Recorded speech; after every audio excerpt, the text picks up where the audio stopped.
You are clearly just a wilderness villager who doesn't understand cultivation. But relying on the phrase, to comply is to be an ant, to rebel is to be an immortal. Immortal or mortal is but a thought away. You forcefully made 3,000 disciples with crippled spirit roots collectively achieve an epiphany and reach the saint realm. Since then, your legend has spread across the 8 great immortal realms, and you are revered by the world as the ancestor of 1,000 saints. Yet, you only want to live a slacker life of plowing fields and raising chickens. The dam system, seeing you living so comfortably, immediately issued a fatal quest: marry 7 wives within a year, or die. And the identities of these 7 wives are quite extraordinary. They are the 3 goddesses of divine province and the 4 widows of heavenly martial realm. Seeing this, I was no longer in the mood to hoe the field. I shouldered my hoe and started heading back, complaining as I walked about how great it would be if they were all widows. However, right at this moment, a figure flew over on a sword and stopped not far from me. The newcomer was none other than Su Qingling, the granddaughter of the drifting feather sword sex master. At this moment, she was shocked beyond measure. Mount Guangyun isn't far from the drifting feather sword sect. In her impression, this was originally just an ordinary mountain. But looking at it now, this is clearly a holy land of the great Tao. Tao rhythm is surging, and traces are everywhere. The spot where she stopped is stuck right outside those traces of the great Tao. Because if she takes just one more step forward, her entire body would dissolve into the Tao directly. With her cultivation at the Foundation Establishment realm, she simply couldn't handle it.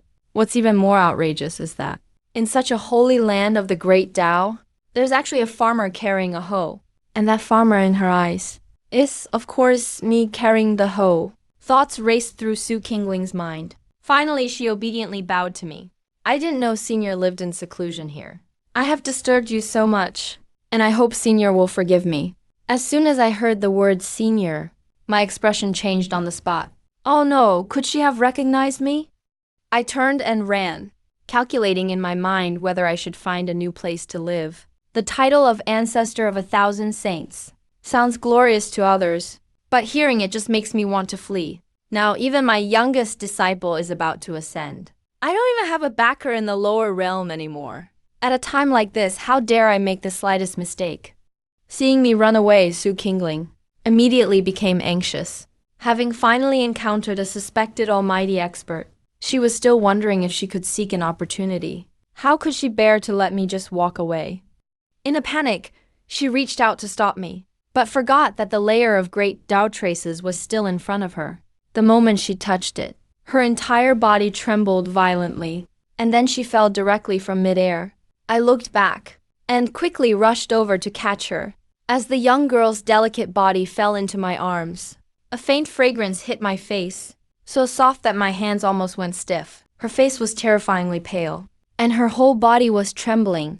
Obviously, she was heavily injured by that hit just now. Seeing her like this, I subconsciously felt that this girl must be dying of thirst. Otherwise, how could she be so weak? So I directly opened my teacup and fed the tea I usually drank into her mouth. Su Qingling had no strength to resist at all, and could only passively swallow that muddy tea. She instinctively felt nauseous. But as soon as the tea entered her stomach, she was completely stunned. That trace of the great Tao that had invaded her body was unexpectedly dissolved in an instant. Not only that, the tea was also cleansing her meridians and cutting her marrow, taking what she had since birth, yet always incomplete azure spirit sword body, and forcibly making it whole. And her cultivation, which was only at the mid-foundation establishment realm, instantly shot up layer by layer, first breaking through to the late foundation establishment realm, and then forming a core on the spot. What formed in her dantian wasn't an ordinary golden core either, but a crystal-clear top-tier sword core. The medicinal power in the tea didn't stop there. Her sword core began to rotate, going from 1 revolution to 9 revolutions, reaching the peak of the golden core realm. Su Qingling was completely dumbfounded. She stared at me, her eyes wide open. That cute and shocked appearance somehow also revealed a seductive charm. I was already annoyed by that damn system quest, and feeling restless and irritable. Now, being looked at by her like this, how could I hold back? So I lowered my head and slowly approached her, and finally kissed her directly. Instantly, I felt like my whole body was floating. This was way more interesting than cultivating immortality. It turns out what those people said before was right. Envying only Mandarin ducks, not immortals. When Su Qingling finally reacted, she immediately broke free from my embrace, her small face blushing intensely, with a bit of panic in her eyes. Then, the next moment, she actually knelt down before me. This junior couldn't help but defile Senior's immortal body just now. I begged Senior for forgiveness. I was completely stunned hearing that on the spot. Defile my immortal body? What kind of talk is this? If this were in my previous life, my actions would have long been labeled as being a hooligan. But in this world, she actually took the blame upon herself. So I spoke, pretending to be profound. No matter. If you are willing, you can defile it a little longer. Su Qingling was confused. What did Senior just say? I coughed lightly twice, and quickly changed the subject. Miss, why did you come here? Su Qingling hastily replied. This junior is Su Qingling, a disciple of the Drifting Feather Sword sect. I came to Mount Guangyun to retrieve my sect's spiritual treasure, the Drifting Feather Immortal Sword. Drifting Feather Immortal Sword? I raised an eyebrow. Are you talking about that ancient sword that's as light as a feather, and occasionally lets out a few bird chirps? Su Qingling was dazed at first, then trembled all over with excitement. Has Senior seen that sword? I nodded. Of course I have. That thing has always been used as a fire poker in my courtyard. Just a spiritual treasure. I really didn't take it too seriously. Su Qingling immediately knelt down again. I begged Senior to bestow the sword. Seeing her like this, I couldn't bear it to some extent. I quickly helped her up. Let's go, I'll take you to get it. Su Qingling hastily thanked me, and then obediently followed behind me. She originally thought she couldn't enter the depths of Mount Guangyun at all. But with me walking in front, those traces of the Great Tao seemed to automatically make way, so she was able to follow me in. I observed this girl as we walked. The system just told me to marry 7 wives within a year. And turning around, it delivered such a one right to me. How could I let her go easily? So I opened my mouth and asked, Miss Su, how old are you this year? Are you married? Su Qingling answered respectfully. This junior is 37 years old this year. I am still young, and haven't found a Tao companion yet. 37 years old is indeed still young in the cultivation world. I nodded in satisfaction, and continued to fish for information. Then how many people are in your family? Su Qingling replied, grandfather, grandmother, father, mother, older brother, plus me. A total of 6. I asked again, what do your grandfather and father do? Su Qingling was obviously taken aback for a moment. She had just introduced her background a moment ago. But how would she dare to question me? She could only continue to answer honestly.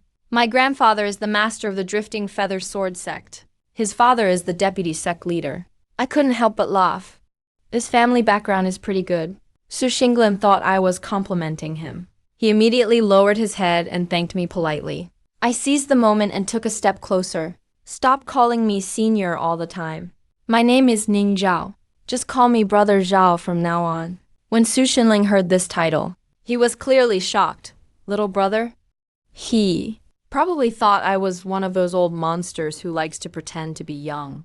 But he didn't dare ask more, so he obediently called me little brother. That one word almost made my bones melt. Alright, first wife. It's you! I made up my mind about his place in my heart right then.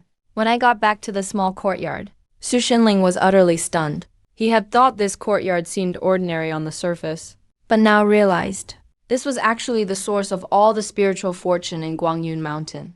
Even more outrageous, the crucian carp, turtles, and white cat in the courtyard weren't afraid of the laws of the Great Tao at all.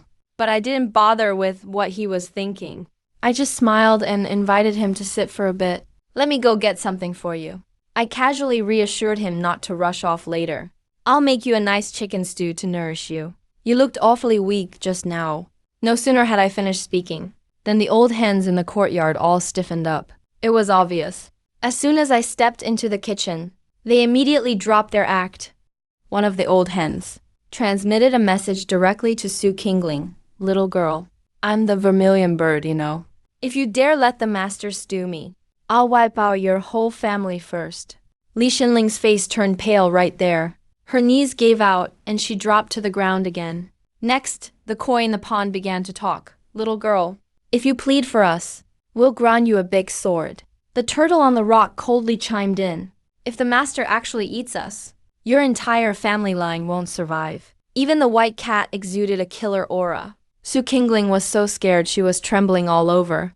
Only then did he fully realize. The crucian carp, turtles, and cat in this courtyard weren't ordinary poultry or livestock at all. They were sacred beasts. He began kowtowing, while promising with a shaky voice, "Don't worry, seniors. This junior will definitely beg the senior to spare you all." Meanwhile, as for me, I came out holding the pitch-black Payao immortal sword. Those guys instantly went back to acting normal. I was just about to ask if this was the sword he was looking for, when I looked up to see him kneeling down again. I hurried over to help him up, wondering anxiously in my mind, why is this girl so frail?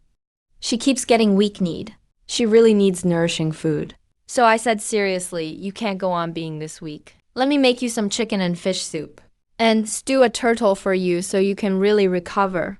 As soon as I said that, Sushan looked almost scared to tears. He frantically shook his head. I appreciate your kindness, senior. But please, stop mentioning it in front of them. I froze for a moment and asked what was wrong. He was so nervous his face turned red. He couldn't come up with an excuse for a moment. Seeing my confused expression, he seemed to make up his mind. Suddenly stood on tiptoe and pressed his lips to mine. My mind blanked out with a buzz. My whole body went stiff. The Payao immortal sword fell to the ground with a thud. I instinctively wrapped my arm around his waist. My hands started sliding up, but I stopped on the sides, resisting the urge. It wasn't because I wanted to act like a gentleman, but because I was afraid to scare him away by moving too fast. But Su Qingling had his eyes closed. His body was trembling, but his mind was a complete mess. He thought my hand on his dantian meant I was going to destroy his cultivation. He even mentally went over his last words, hoping I'd only kill him and not take it out on his family. How could I have known he was overthinking so much? I just gently held his shoulder and moved him out of my arms. His eyes were all red, still closed. I suddenly started to panic. Did I really make him cry? I quickly whispered, "Miss Su, don't be upset. I didn't mean to." Only then did he slowly open his eyes. And seeing my flustered look, he actually burst out laughing. But that laughter made the atmosphere in the courtyard turn tense.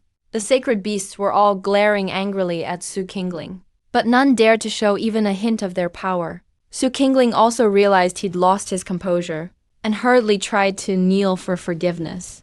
This time, I was actually relieved. "As long as you're not upset." I pulled him to his feet and said helplessly, "I told you. Call me Brother Zhao."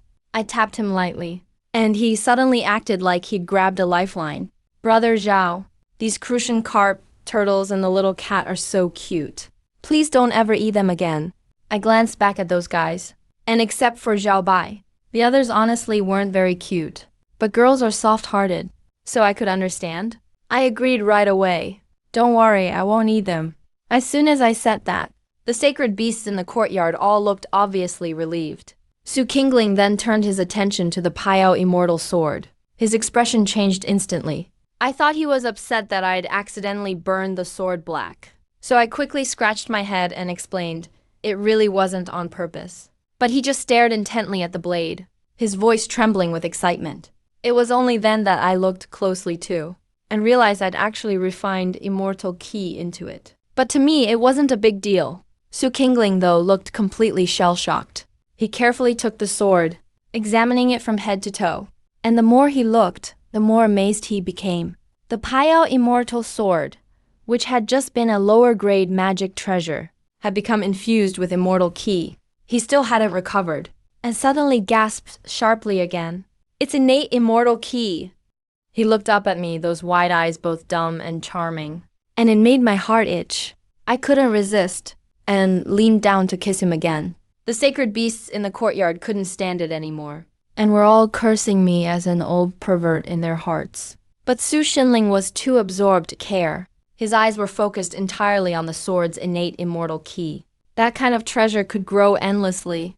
Seeing him stare dazedly at the Payao immortal sword, I quickly withdrew. Miss Su, isn't it good that your sword became stronger? Su Qingling froze a moment, then burst out laughing. Of course it's great. It's amazing. I was finally relieved. Good, then. Su Qingling was about to salute again, but I kept holding him up, not letting him kneel. He looked up at me, Senior. I need to return to the sect and report. I'll come thank you in a few days. I was really reluctant, but could only nod. Go ahead. Su Qingling didn't linger, just turned and left. I stood where I was and watched him go, watching his figure fade into the distance, feeling incredibly empty inside. So this is what's called being lovesick. I couldn't help calling out to the sky, wife. You have to come back. As soon as those words were spoken, all the crucian carp, turtles, and cats in the courtyard froze. Wife, doesn't that mean Dao partner? It was only then that they suddenly realized the person they just threatened was actually the future mistress. A group of holy beasts instantly felt numb. Next time he comes, they must apologize. No one dares to put on airs anymore. Meanwhile, Su Qingling hurried back to Payao Sword Sect. He had just taken out the Payao immortal sword. His grandfather Su Qingkun and father Su Guangshan were completely stunned on the spot. Su Qingkun was the first to speak. Qingling, what exactly is going on? How could the Payao immortal sword become like this? He couldn't possibly ascend to immortality, right? Su Qingling respectfully replied to his grandfather. I met a senior on Guangyun Mountain. He was the one who refined the Payao immortal sword into innate immortal energy for me. Su Guangshan was dumbfounded. Could it have been a supreme in the Maham realm? Su Qingling shook his head directly. That senior has already surpassed the Mahayana stage. Father and daughter both looked shocked. Above Mahayana, could he be an immortal? When they saw Su Qingling nod, both fell completely silent. There was actually an immortal hiding in the Honghu realm. Su Guangshan was the first to react. Father, this sword must never be given to Bawang Palace. Now that we have innate immortal energy, Payao Sword Sect finally has a chance to rise. In the future, holding on to the sect is a given. Dominating this whole realm isn't just wishful thinking anymore. But Su Qingkun was not blinded by excitement. The sword can be handed over. But Bawang Palace wants leadership. If we don't turn it in within a month, they will never let this go. Su Guangshan looked at Su Qingling. Qingling, that senior. Is there perhaps another spiritual treasure there? Su Qingling hesitated for a moment. There should be, father, that senior. Since he was willing to give Qingling innate immortal energy, asking him for a spiritual treasure might not be impossible. Just as Su Qingkun was about to speak, Su Guangshan suddenly stared at Su Qingling. Qingling, what's up with your cultivation? With that reminder, Su Qingkun also looked over. He had sensed the aura on Su Qingling and realized it was no longer merely foundation establishment. Su Qingling respectfully said, Grandfather, father, thanks to Senior Haild's kindness, my sword body has been fully restored, and I've even condensed the Qingling sword core. I'm already at the 9th cycle of the golden core stage. Su Qingkun and Su Guangshan felt a chill down their spines. Innate immortal energy, 9th cycle golden core, sword body restored. This isn't just good fortune. It's practically destiny rewritten by an immortal. Su Guangshan burst out laughing. Father, it's clear that Senior has taken a liking to Qingling. If he can accept her as his disciple, what does Payao Sword Sect have to fear? Bawang Palace. Su Qingling frowned. That senior is reclusive on Guangyun Mountain. Obviously doesn't want to be involved in mundane affairs. Su Qingkun nodded in agreement. Exactly. The stronger that senior is, the less we can offend him. And we absolutely cannot use his name to pressure Bawang Palace. Su Guangshan frowned. Then what should we do? We can't really just hand over the innate immortal energy. Su Qingling took a deep breath. I'll take you back to Guangyun Mountain again, to ask for a spiritual treasure. That senior has treated me well.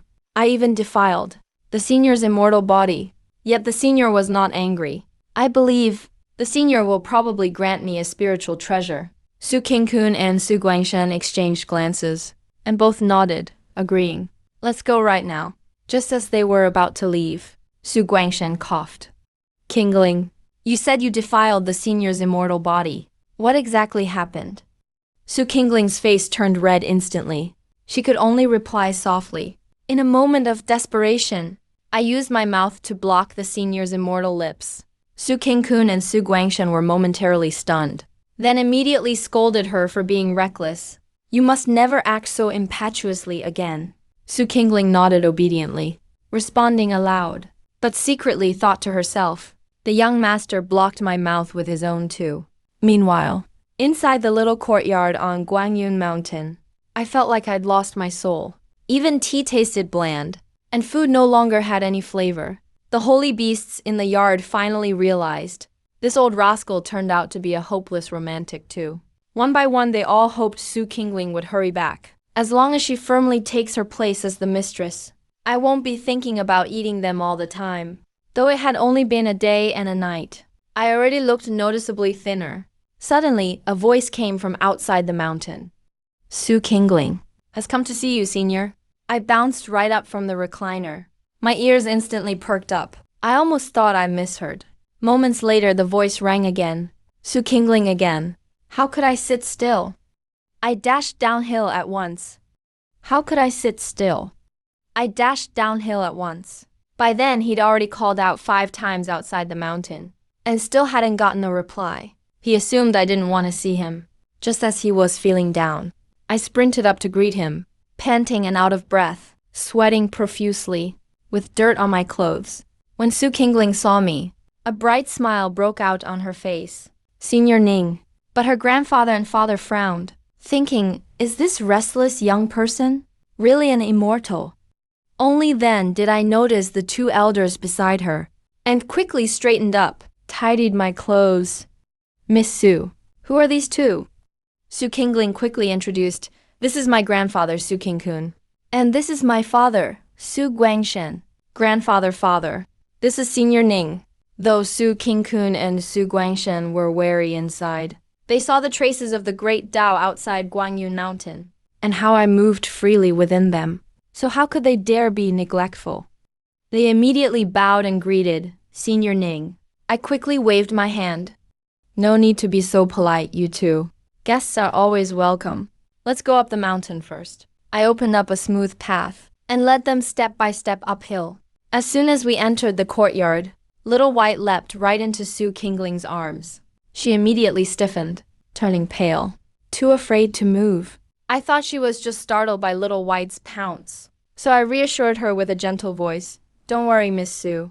Little White is very docile. She could only force a laugh and hug Little White tightly, carefully walking further in. Once we were all seated, I made tea for the 3 of them first. So, what brings the 3 of you here? Su Qingkun and Su Guangshen were about to get up, but I quickly gestured for them to stay seated. Stay seated. Su Qingkun suppressed his nervousness and replied to me, First, we'd like to thank you for your great kindness, Senior. Second, we have a request. I raised my eyebrow and smiled. No problem. Let's have some tea first. I urged them to drink. Of course, they didn't dare refuse. Su Qingkun and Su Guangshen raised their teacups and finished them in one gulp.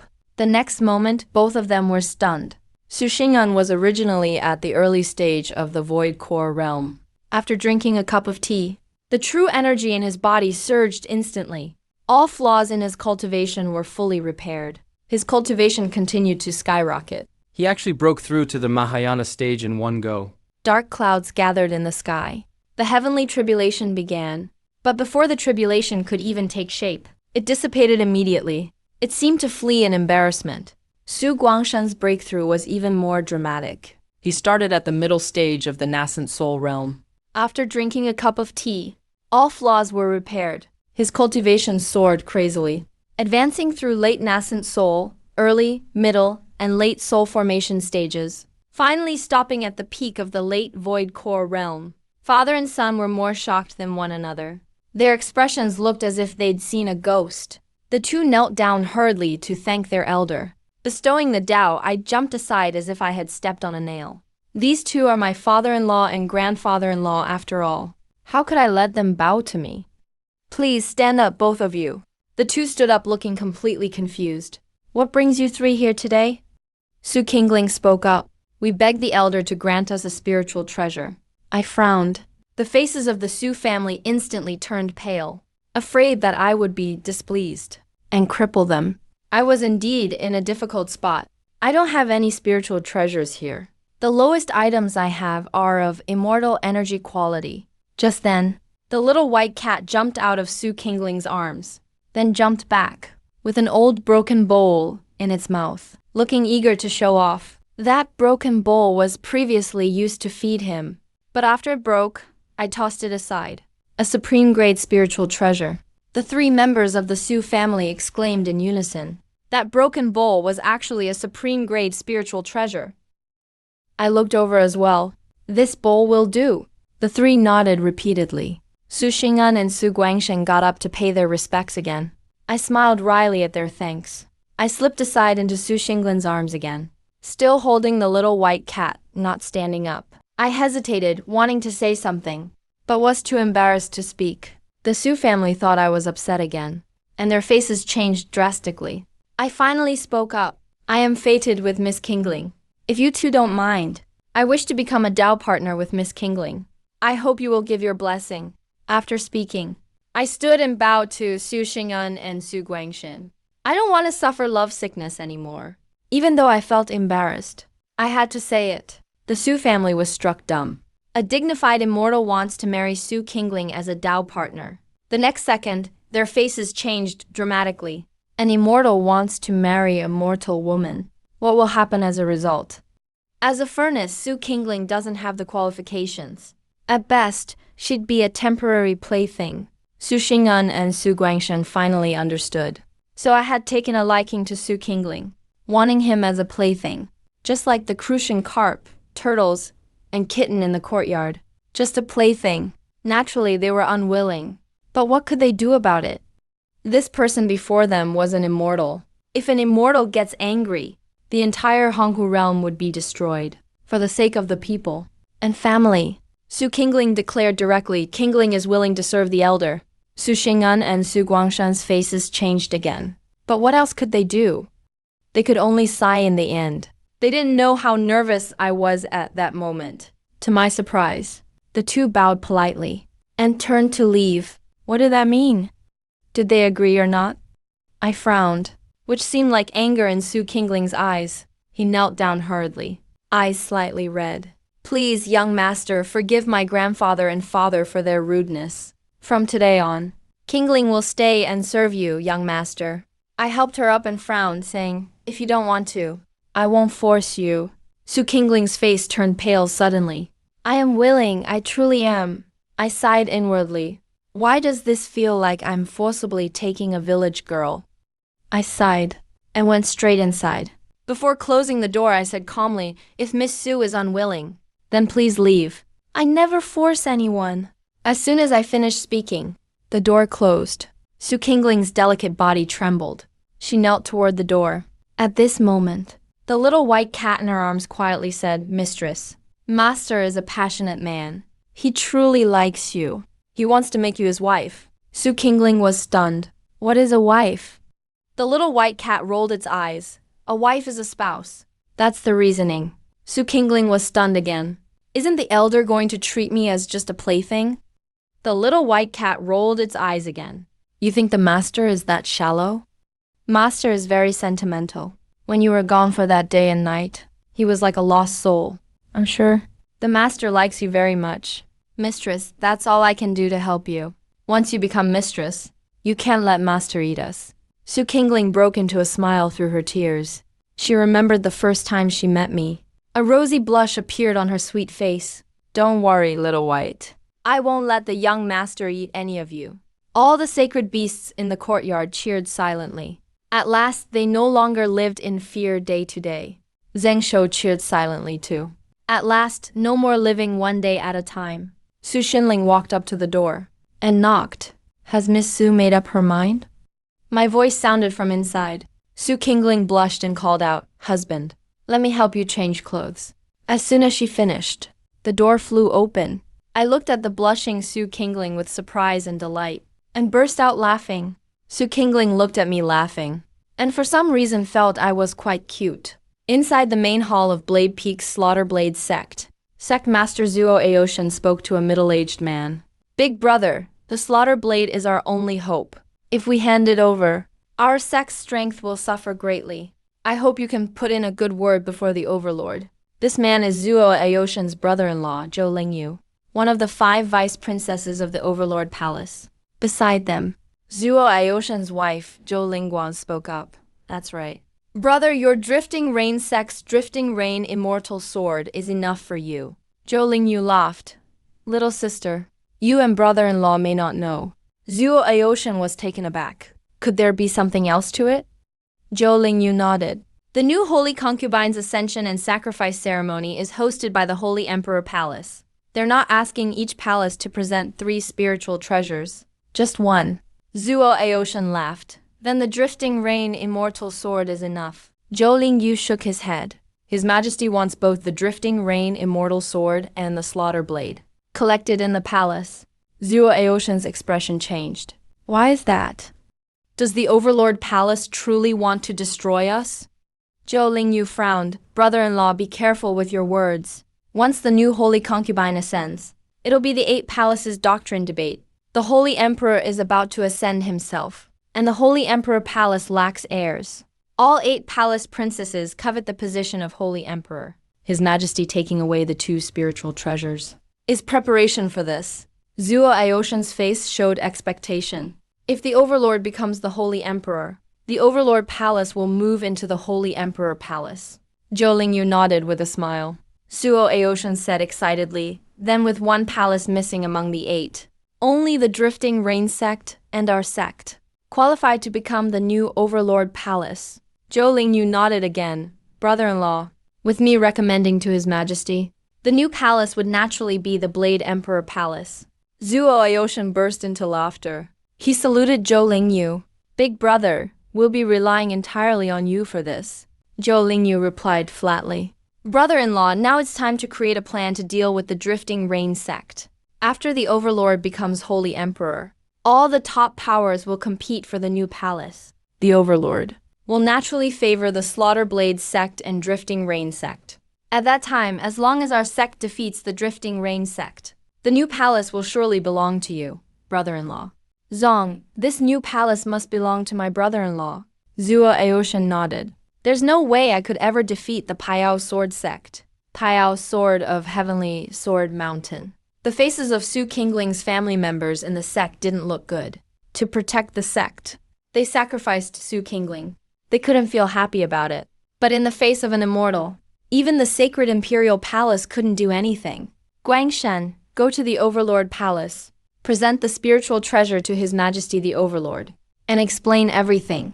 Su Qingzheng spoke. The Overlord Palace wants the Payao Immortal Sword. Now the Immortal Sword has turned into innate immortal ki. So naturally we can't give it to them. We can only offer that top-grade spiritual treasure, the Broken Bowl. Su Guangshen bowed. I'll go right away. Su Qingyun nodded. Bring Jianer back with you too.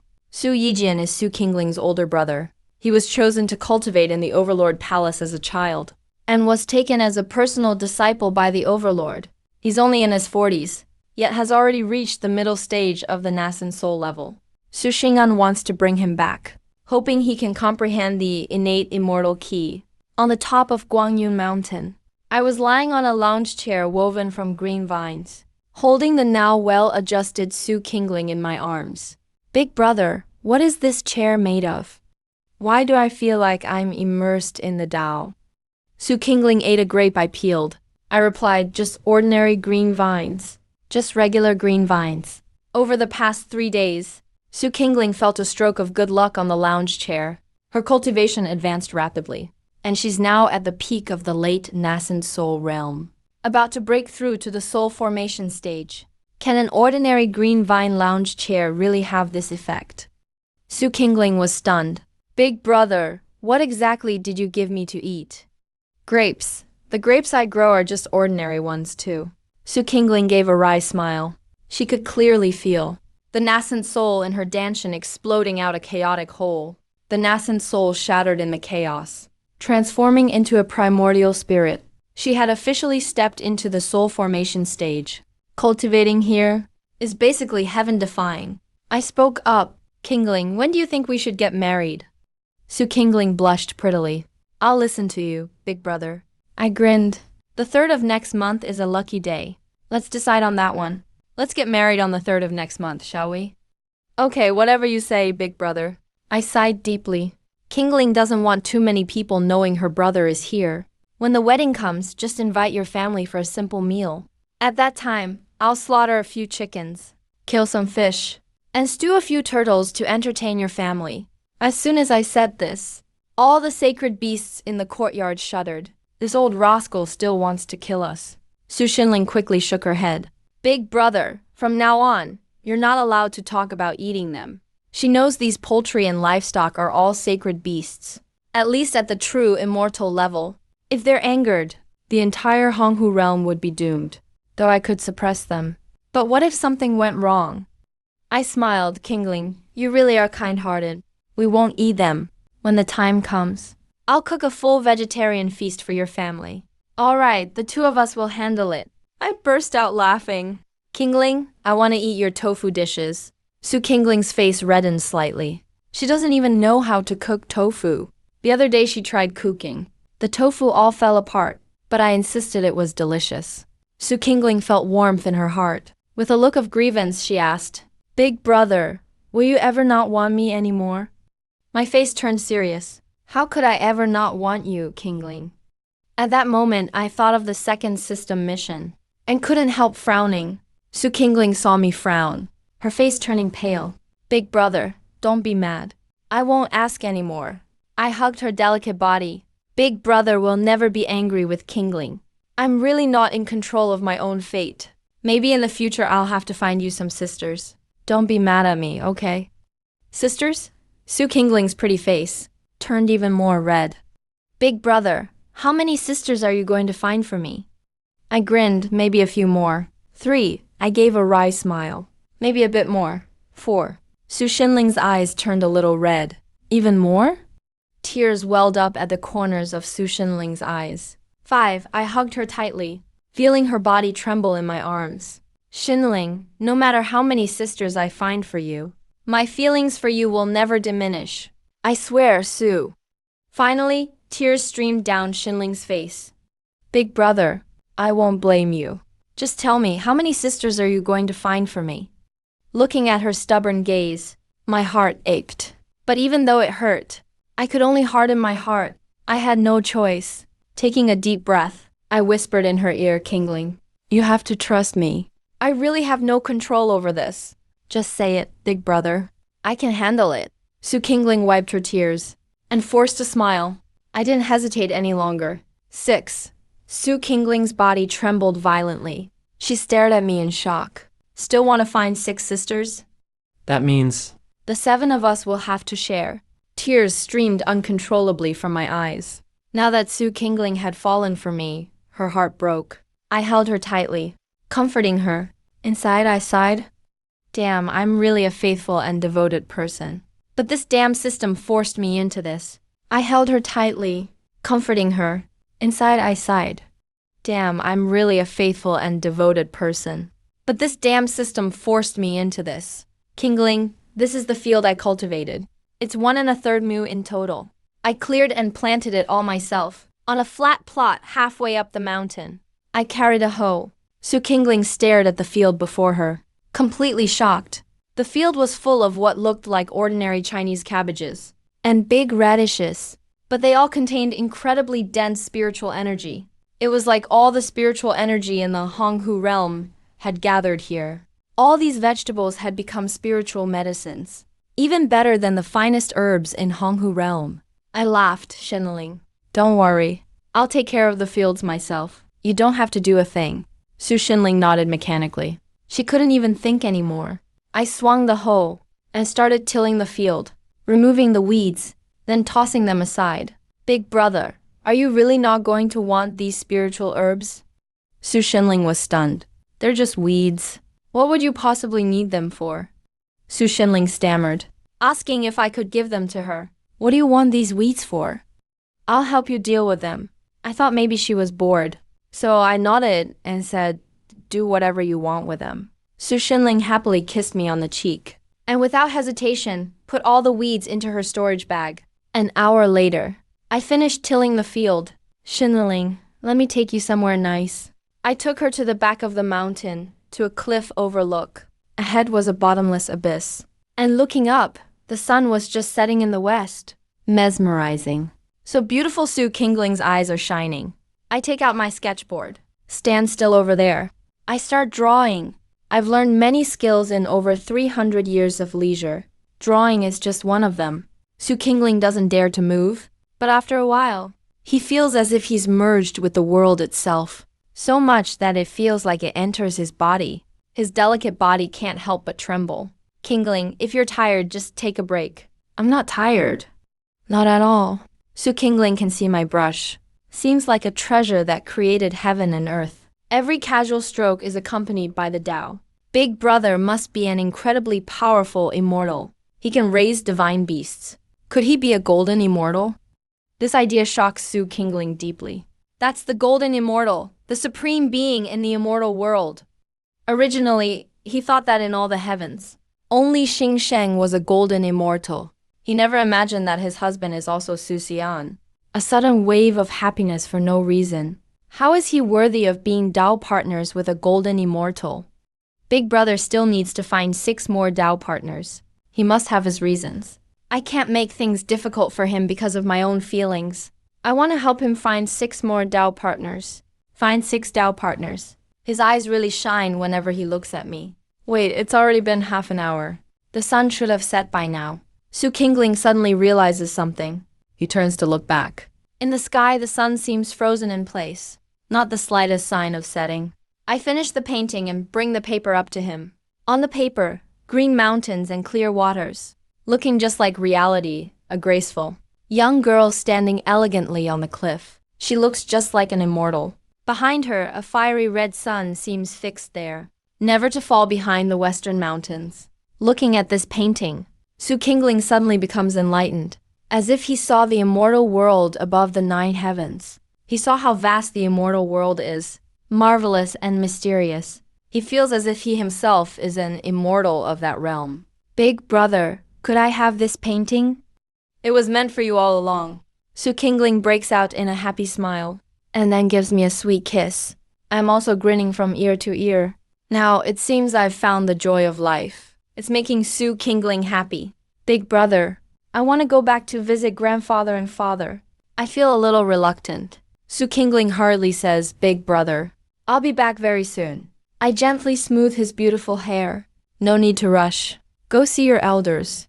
I'll come pick you up in a few days. Su Qingling is pleasantly surprised.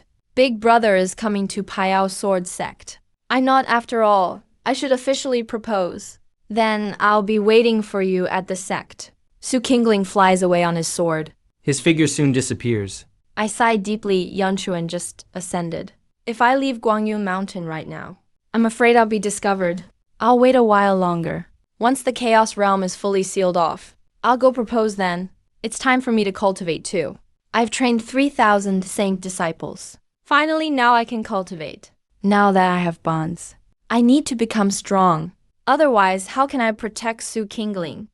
Back inside the small courtyard, I sit cross-legged. System, should I follow my own cultivation method? Or do you have one for me? The system replies, you can only practice the Yang secret art. What is the Yang secret art, anyway? The next moment, a cultivation method appears in my mind. After I look it over thoroughly, I can't help but roar. Are you kidding me? The so-called Yang secret art is literally just writing the character Yang over and over. It doesn't mention anything about what realm you can reach. You just keep writing endlessly.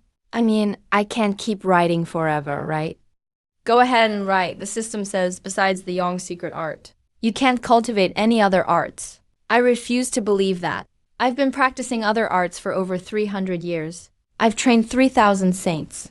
There are countless cultivation arts for immortals, all of them incredibly powerful. After a while, I have to give up.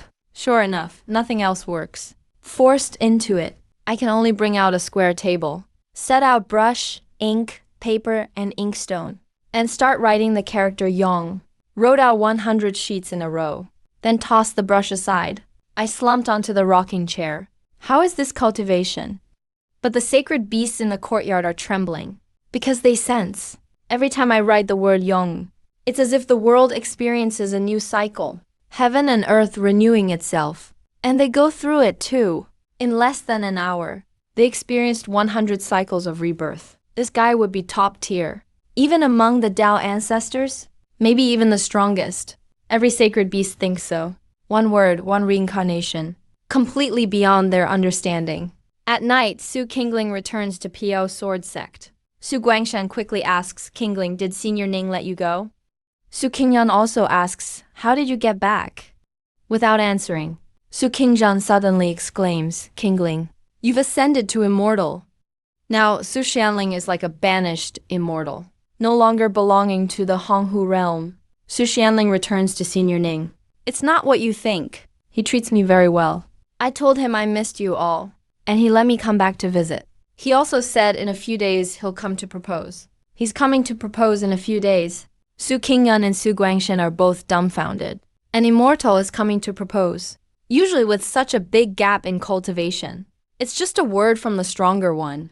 But Senior Ning is actually coming in person. That's right, Senior Ning will come in a few days. Also, I'm not being forced. Senior Ning painted a picture for me. Su Xinglan takes out the painting and unfolds it. Su Qingyan and Su Guangshan immediately kneel down. A wave of Dao pressure sweeps out. Even Su Qingyan in the grand completion stage can't withstand it. Qingling, put it away quickly. Su Qingling looks puzzled, because he doesn't sense anything at all. Before he can put it away, the painting suddenly moves on its own, flying high into the sky. Beneath the night sky, the sun in the painting shines on the Great Hall like a real sun, illuminating the entire Great Hall. If not for the tightly sealed building, the sunlight might have brightened the entire Honghu realm's night. The sun in the painting is comparable to a real sun. Next moment, the beauty in the painting descends like a banished fairy. Stepping out of the painting, she is Su Qingling. But the Su Qingling in the painting has no expression, as if emotionless and immortal. Su Qingling in the painting is exuding immortal aura. No doubt an immortal. The real Su Qingling's face suddenly changes, and he's pulled by a force toward the immortal in the sky. In the next moment, Su Qingling fuses with the immortal Su Qingling. A faint expression finally appears on immortal Su Qingling's face. No longer so emotionless. The pressure disappears. Su Qingjian quickly asks, Qingling, what's going on? Su Qingling stands above them like a true immortal, and calmly says, Grandfather, I feel like I have immortal power now. Immortal power. Su Qingjian seems to think of something, and shouts he's achieved the immortal body, immortalized within the painting. Su Guangshan looks confused. What does that mean? It's said that the truly powerful can create an immortal realm in their paintings, and that there are legends of those who fully command the Tao, granting the immortal way within the painting to cultivators who ascend through the art. That is called becoming immortal within a painting. But now Qingling has already left the painting. Su Guangshan says, Father, don't you think that painting is much vaster than the Honghu realm? Su Qingjian looks over quickly, and soon calls out the source of the Tao. The Tao in the painting is the source of the Tao in the Honghu realm. The world in that painting is superior to the Honghu realm. Could it be the true immortal world? This Senior Ning is truly a profound person. An entire immortal realm fits into one painting. Su Guangshan frowns. Does this harm Qingling in any way? How could it possibly hurt him? Senior Ning has forged the immortal body for Qingling, so he can ascend to the immortal world at any time. Though Qingling is still only at the nascent soul stage, once he ascends, he'll become immortal in one stroke. Su Qingling calmly says, Grandfather, I'm now already at the spirit transformation stage. Spirit transformation, at not even 40 years old. Even among the most dazzling prodigies in Honghu realm history, nothing like this has ever happened. The painting god Jing Honghu, not yet 40 in the Jing Honghu realm. Those brilliant and peerless geniuses in history never had such a situation. Su Qingling's body trembled. She broke free. The immortal body re-entered the painting. A scroll instantly rolled up. Su Qingling frowned. Grandfather, I feel like my emotions are disappearing. Su Qingyan was not surprised. Becoming an immortal through such means can indeed cause emotions to vanish. So you still need to cultivate on your own. But with this immortal body, in the Honghu realm, few will be your match. Su Guangshan asked Kingling, does Senior Ning have any requirements for granting you this immortal body? Su Kingling sighed softly. Senior Ning said he needs to find 6 more Dao companions. Su Qingyun was stunned. The next moment, he seemed to understand something. He exclaimed, so that's it. Understanding, he looked at the seemingly crazed Su Qingjun. Su Guangshan smiled bitterly. Father, what do you understand? Su Qingjun said to Su Kingling, your ability to gain Senior Ning's favor is a blessing earned over hundreds and thousands of lifetimes of cultivation. You must not act petulantly because of this. I know. Senior Ning lives in seclusion here. He must be planning for the immortal realm. He wants to find 7 Dao companions. This must be related to his plans. Since Senior Ning chose our floating rain sword sect, we must do everything in our power to help him achieve this. But why is Senior Ning planning this, exactly? Su Qingjun took a deep breath. He said solemnly, legend has it there are 8 supreme great Daos. These 8 supreme great Daos gave birth to 8 supreme Dao ancestors. Now, you tell me. Senior Ning wants to find 7 Dao companions. Add himself to that. How many people does that make in total? Su Guangshan and Su Kingling were instantly dumbfounded. Su Qingyun nodded. Senior Ning is definitely planning something. He didn't say it out loud. He just pointed upwards. Both of them gasped. Su Kingling recalled the holy beasts in her courtyard, and felt even more strongly that her grandfather's speculation was correct. Kingling, did Senior Ning say exactly when he would arrive? He didn't specify. Then we must prepare quickly, Senior Ning said. He's not just coming to propose for you, but also to have us, within these next few days, select his other 6 Dao companions. If we fail to do so, Senior Ning's wrath will be more than we can bear. Su Guangshan and Su Kingling's expressions changed dramatically. So that's what Senior Ning meant by coming to propose. Su Guangshan said, Grandfather, now that Kingling possesses an immortal body, her strength is paramount, and you are a Mahayana stage cultivator. We can completely contend with the Tyrant Emperor Palace. And you are a Mahayana stage cultivator. We can completely contend with the Tyrant Emperor Palace. There's no time to lose. We should first make the Tyrant Emperor Palace acknowledge our strength. That way, things will be easier to accomplish.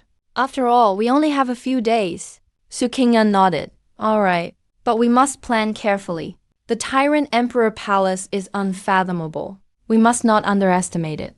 Just then, a middle-aged man walked in. Sect Master, the Sect Master of the Heaven-Slaying Saber Sect. Zuo Ioshan has arrived. Su Qingyun frowned. What is he doing here? He says he's here to propose. Propose to whom? Sect Master Zuo came with young Sect Master Zuo Lingyan. He's likely proposing to Miss Kingling. How audacious! Utterly brazen! Su Qingyun roared furiously, making the middle-aged man look utterly confused. Tell them to get lost. Tell Zuo Aoshan. If he doesn't want to die, he better scram. Is Kingling someone their heaven-slaying saber sect can covet? Su Qingyun's words were unrestrained and spread directly outside.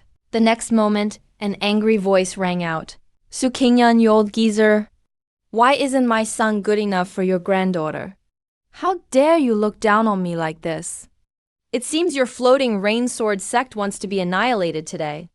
As his voice fell, a massive aura of power emanated. It was none other than Zuo Aoshan at the half-step Mahayana stage. He was actually on the verge of breaking through to the Mahayana stage. The sect master of the floating rain sword sect, Su Qingyun, was only at the early void refinement stage. The floating rain sword sect could maintain its status as a first-tier force because of its spiritual treasure, the floating rain immortal sword. But the heaven-slaying saber sect also had a spiritual treasure, the heaven-slaying saber. The #1 force within the Tyrant Emperor Palace's territory should have been the heaven-slaying saber sect. Zuo Aoshan came to propose marriage, intending to subdue the floating rain sword sect once the Tyrant Emperor took control of the Holy Emperor Palace. The Tyrant Emperor Palace would become the heaven-slaying saber sect. This was Zuo Aoshan's plan. He hadn't expected that a mere floating rain sword sect And a mere Su Qingjun would dare to despise him so much. This reason for war was enough. Zuo Aoshan immediately changed his mind. He decided to annihilate the floating rain sword sect in one fell swoop.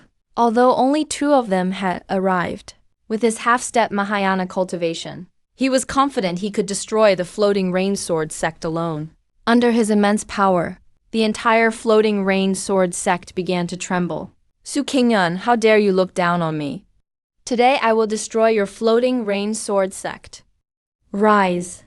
Su Qingyun, how dare you look down on me? Today I will destroy your floating rain sword sect. Inside the main hall, Su Qingyun's brows furrowed slightly. He was powerless to wage war against the heaven-slaying saber sect. Or rather, the heaven-slaying saber sect was no longer worth his attention. He had already reached the Mahayana stage. And Su Guangshen's cultivation was not necessarily weaker than Zuo Aoshan's. Now, the most important task was to find 6 other Dao companions for Senior Ning. Let my son go and meet Zuo Aoshan. Su Qingjun nodded and said, just repel him. There's no need to create extra trouble. Su Guangshen directly flew out of the main hall, using a spatial escape. Zuo Aoshan struck with a palm that transformed into a mountain. Intending to annihilate the floating rain sword sect, he rushed here today. Also because he knew that the floating rain sword sect's spiritual treasure had already been sent to the tyrant emperor palace. Without its spiritual treasure, the floating rain sword sect was not even worth his attention. How dare you?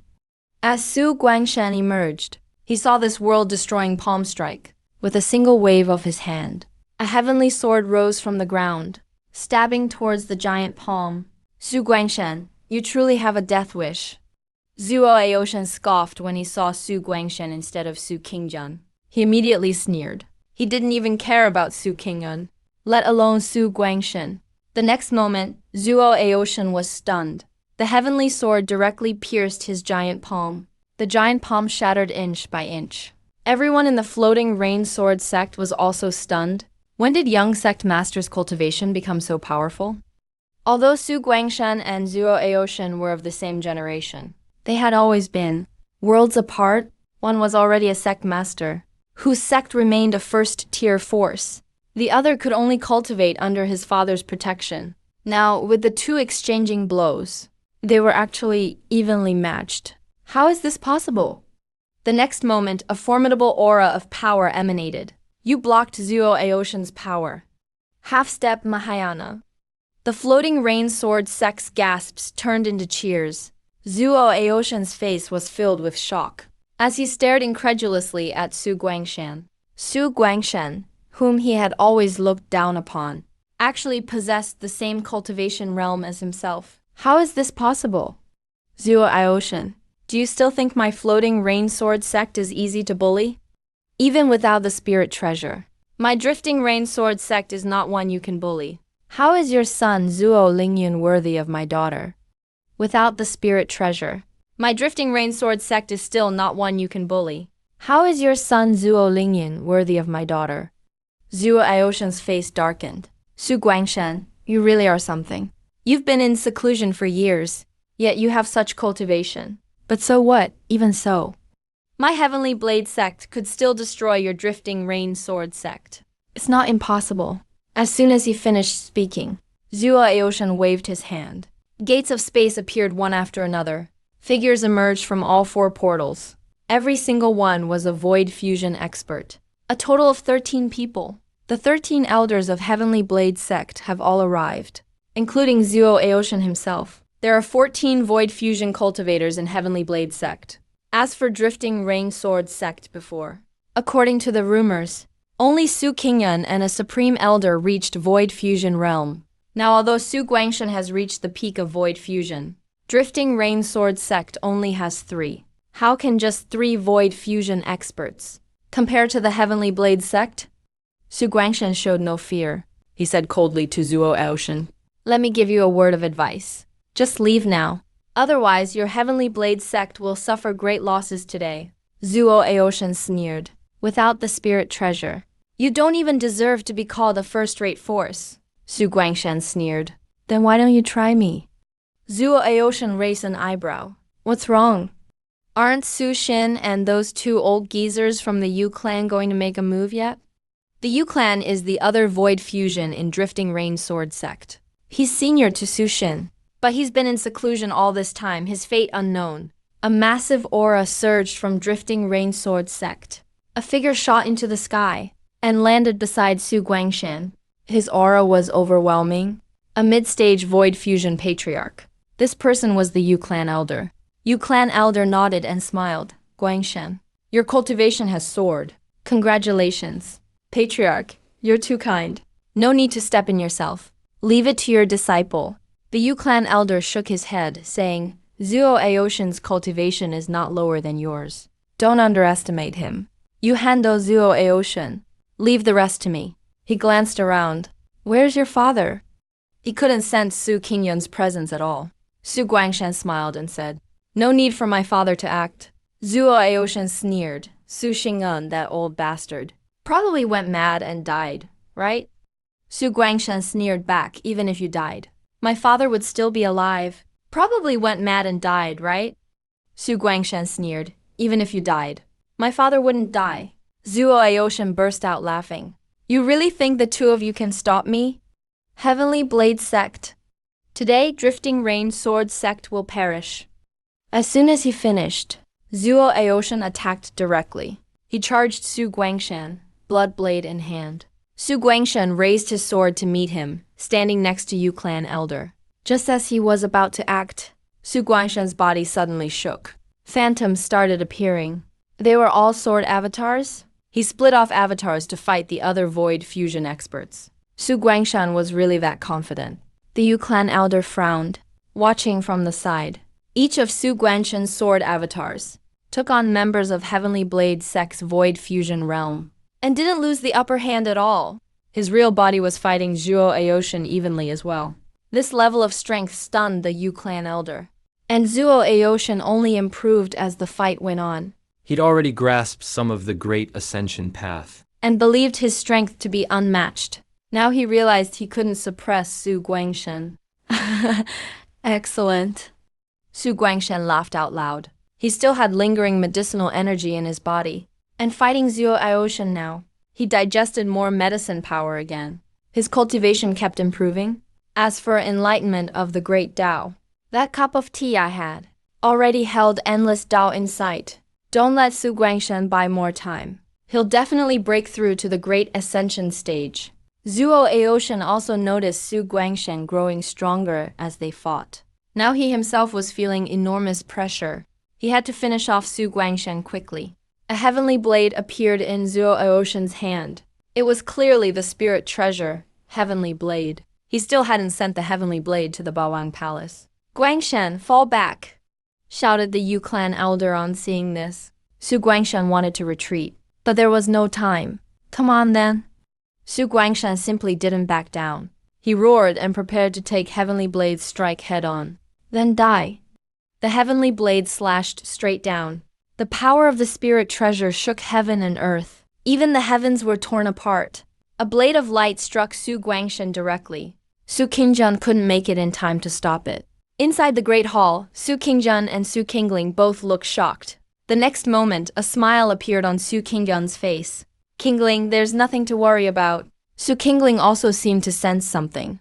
Above the Drifting Rain Sword sect, dark clouds were gathering. The heavenly might was overwhelming.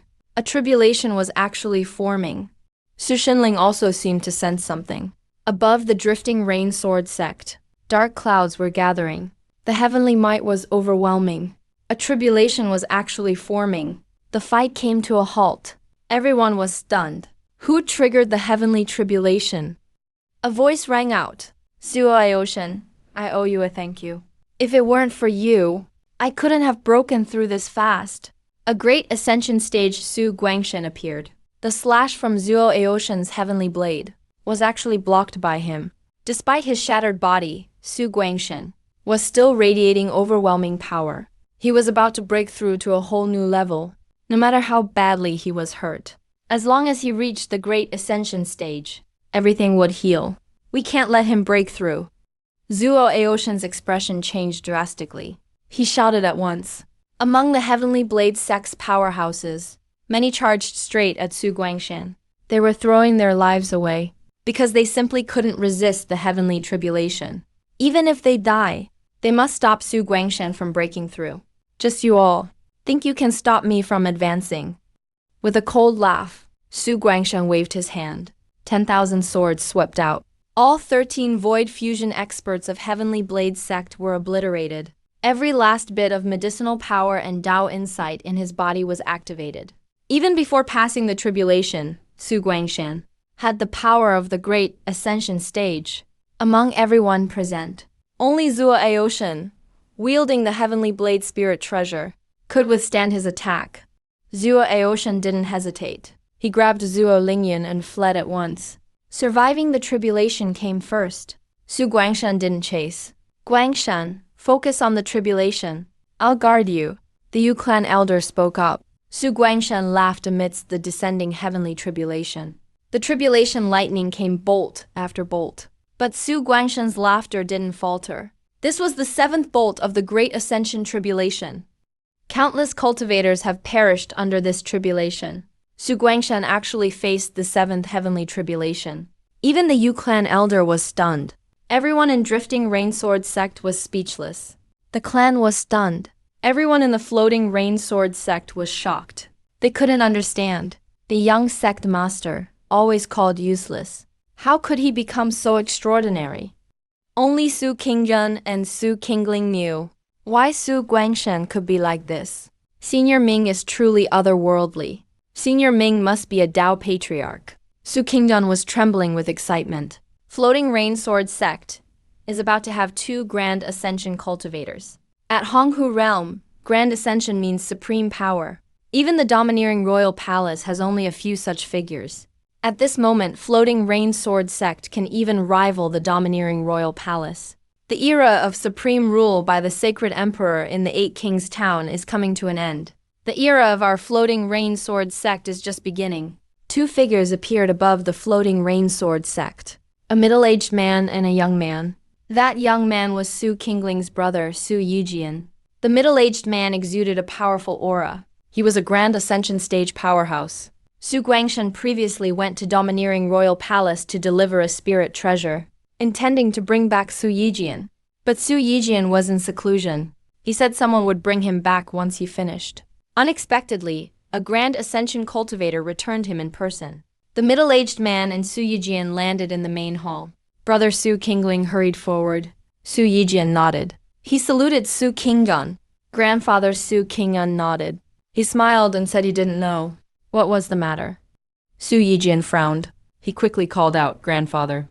"This is my senior brother, Shangan Tai, 3rd Deputy Princess of Domineering Royal Palace. Grand Ascension Stage 7 Cultivation." Obviously, Su Yijian was unhappy that grandfather addressed senior brother as Dao friend. Su Qingyun smiled and said, "So it's Dao friend Shangguan. Please forgive my rudeness." Su Yijian's frown deepened. Shangan Tai returned the greeting. She smiled, saying that Floating Rainsword sect is about to have 2 Grand Ascension 7s. Congratulations. 2 Grand Ascension 7s. Su Yijian was stunned.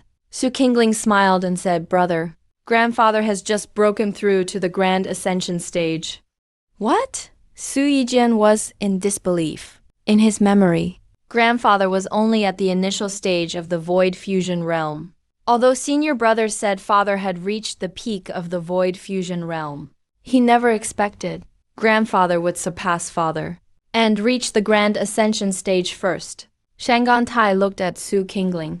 Her expression changed slightly. Celestial spirit body. Senior brother Qingling was only an incomplete Qingling sword physique, not a celestial spirit body, Su Yijian quickly explained. Shangan Tai looked at Su Qingjun and asked, "Dao friend Su, what's going on?"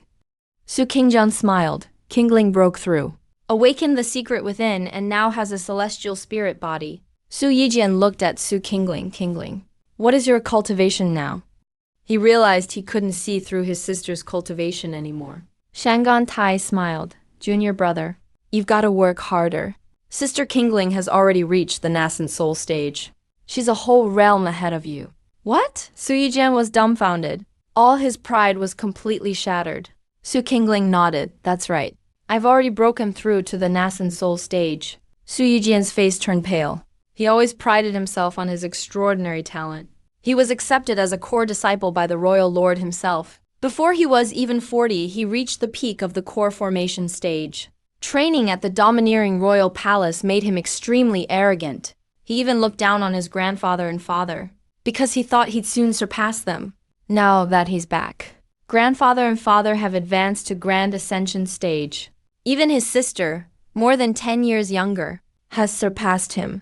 Su Yijian's pride has been completely crushed.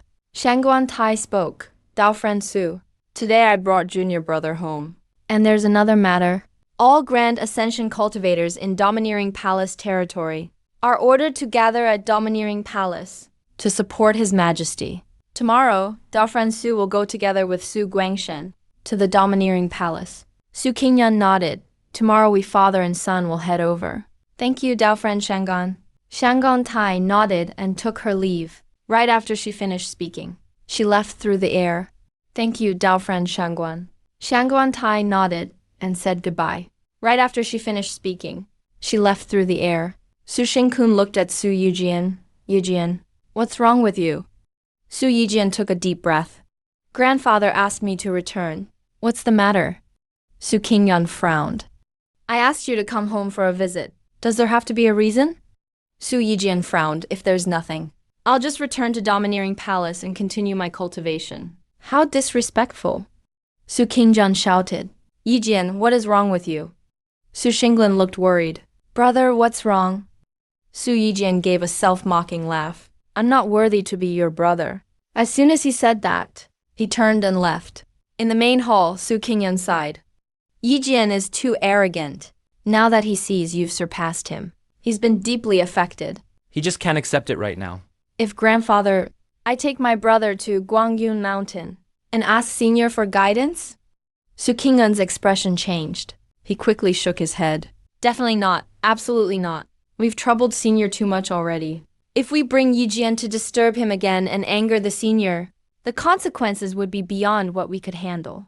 Su Xinglan nodded. He remembered the spirit herbs he got. He told me to go take a look. Brother, before the words faded, he chased after him. Outside floating rain sword sect, Su Guangshen had completed his tribulation and formally entered the grand ascension stage. As soon as he returned, Su Qingyan spoke up. Tomorrow you and I will head to domineering palace. We must help senior set up as soon as possible. Su Guangshen's face grew serious. He nodded. They both knew. Everything floating rain sword sect has today came from senior's grace. If they failed to complete what senior asked, all of this could be taken away. So boring. As soon as Su Xinling left, I felt empty inside. The sun rises. I've already tilled the fields. Now, time to write. I sighed helplessly. This damn system is actually making me write. Of all things, I hate writing the most. Everything in this world is written with a brush. For more than 300 years, my penmanship is still not. Of all things, I hate writing the most. Everything in this world is written with a brush. For over 300 years, my handwriting has gotten pretty good. But writing with a brush is so slow. But the eternity character technique must be done with a brush. Each eternity character I write Has its own unique features. Just writing one word alone gets dull. Xiaobai, you try one too. I handed the brush to Xiaobai. Xiaobai immediately collapsed to the floor. How could he possibly pick up a brush? One character, one cycle of reincarnation. In just these few days, Xiaobai and the other sacred beasts have experienced countless cycles of reincarnation. Under the wash of the great Tao, they realized they've changed. But in the end, they're all just livestock and poultry. I shook my head. Didn't make things hard for Xiaobai. Just then, my brow arched. I looked in a direction. There was a gathering of murderous energy, as if an evil spirit was about to be born. My eyes lit up, runes spinning rapidly within them, seeing right through space and time. I saw that ferocious spirit, a little monkey. I was stunned by that fierce spirit. It turned out to be a little monkey. Interesting, really interesting. This little monkey is so adorable, with nothing to do. I'll get a little monkey to play with. Xiaobai, go. Bring me that little monkey. No sooner did I finish speaking, Xiaobai ran outside, just out of Guangyu Mountain. Xiao Bai instantly transformed into a white tiger, displaying mighty power, shaking the heavens and earth. I'm about to suffocate. Xiao Bai let out a roar. A majestic sacred beast had to pretend to be a kitty. How could that not be frustrating? He seemed to think of something, hurriedly looked back, twisted his body, transformed back into a kitten, turning into a streak of white light, heading off into the distance. Leveraging Honghu, hiding in Yukangyuan Mountain, many strong cultivators were already gathered around. Rumor has it that His Majesty the Force Emperor is coming in person. Don't know if it's true. It should be true. After all, what is about to emerge is the world-destroying evil Yuan. It's been over 3,000 years. That evil Yuan still has such powerful evil energy. Each powerful cultivator discussed. The weakest among them were all in the Void Realm stage. The Force Emperor was about to break through to the Void Realm, almost reaching this level. Among them, some had reached the Ascension stage. All of them were Void Realm cultivators. The Force Emperor was about to break through to the Void Realm, nearly advancing here. Some had reached the Ascension stage. The earth began to tremble. A distant mountain came closer. Only when near did they realize it wasn't a mountain at all. It was a gigantic pitch-black ape, over 1,000 feet tall. A young girl, about a dozen years old, stood atop the giant ape's head. Everyone present, whether Void Realm or Ascension stage, advanced bowing to greet Princess Lingxi. This young girl was exactly the Force Emperor's beloved Princess Lingxi. Princess Lingxi nodded. This one. I want the world-destroying evil ape. Please help me suppress it. An Ascension stage cultivator frowned. Is His Majesty not coming? Father has other matters. He won't come, Your Highness. Although the world-destroying evil ape has been subdued for over 3,000 years, it still possesses murderous energy. We fear we cannot suppress it. No need to worry. Father sent me with the demon suppression tower. It will surely subdue this world-destroying evil Yuan. Everyone was stunned. That Ascension stage cultivator smiled. With the demon suppression tower here, it should be possible to restrain it. There were 8 Ascension stage cultivators present. They weren't from the Force Emperor's palace, but were top powers of the Force Emperor's domain. Among the 8 emperors, the Force Emperor ranked among the strongest. The top powers within the Force Emperor's domain were naturally stronger. An Ascension stage cultivator spoke. Let's deploy the tenfold demon suppression array. 8 Ascension cultivators each took a position. 37 Void Realm cultivators filled the gaps. The tenfold demon array was instantly formed, waiting for the world-destroying evil Yuan to emerge. Princess Lingxi spoke. Let me control the tenfold demon array. Everyone frowned. The tenfold demon array was extremely powerful. Everyone was very dangerous. The core must be controlled by a strong cultivator. Princess Lingxi was extremely talented, but her cultivation was at most at the divine transformation stage. To control the core with divine transformation stage is probably inappropriate. But she was the Emperor's favorite princess. No one dared to object. The 8 Ascension cultivators exchanged glances and handed over the core. Lei Li squatted down. Lei Li squatted down. Just as Princess Lingxi took control of the core, she spoke, and the giant ape underneath her squatted. It looked even more like a mountain. Kangyuan Mountain shook violently.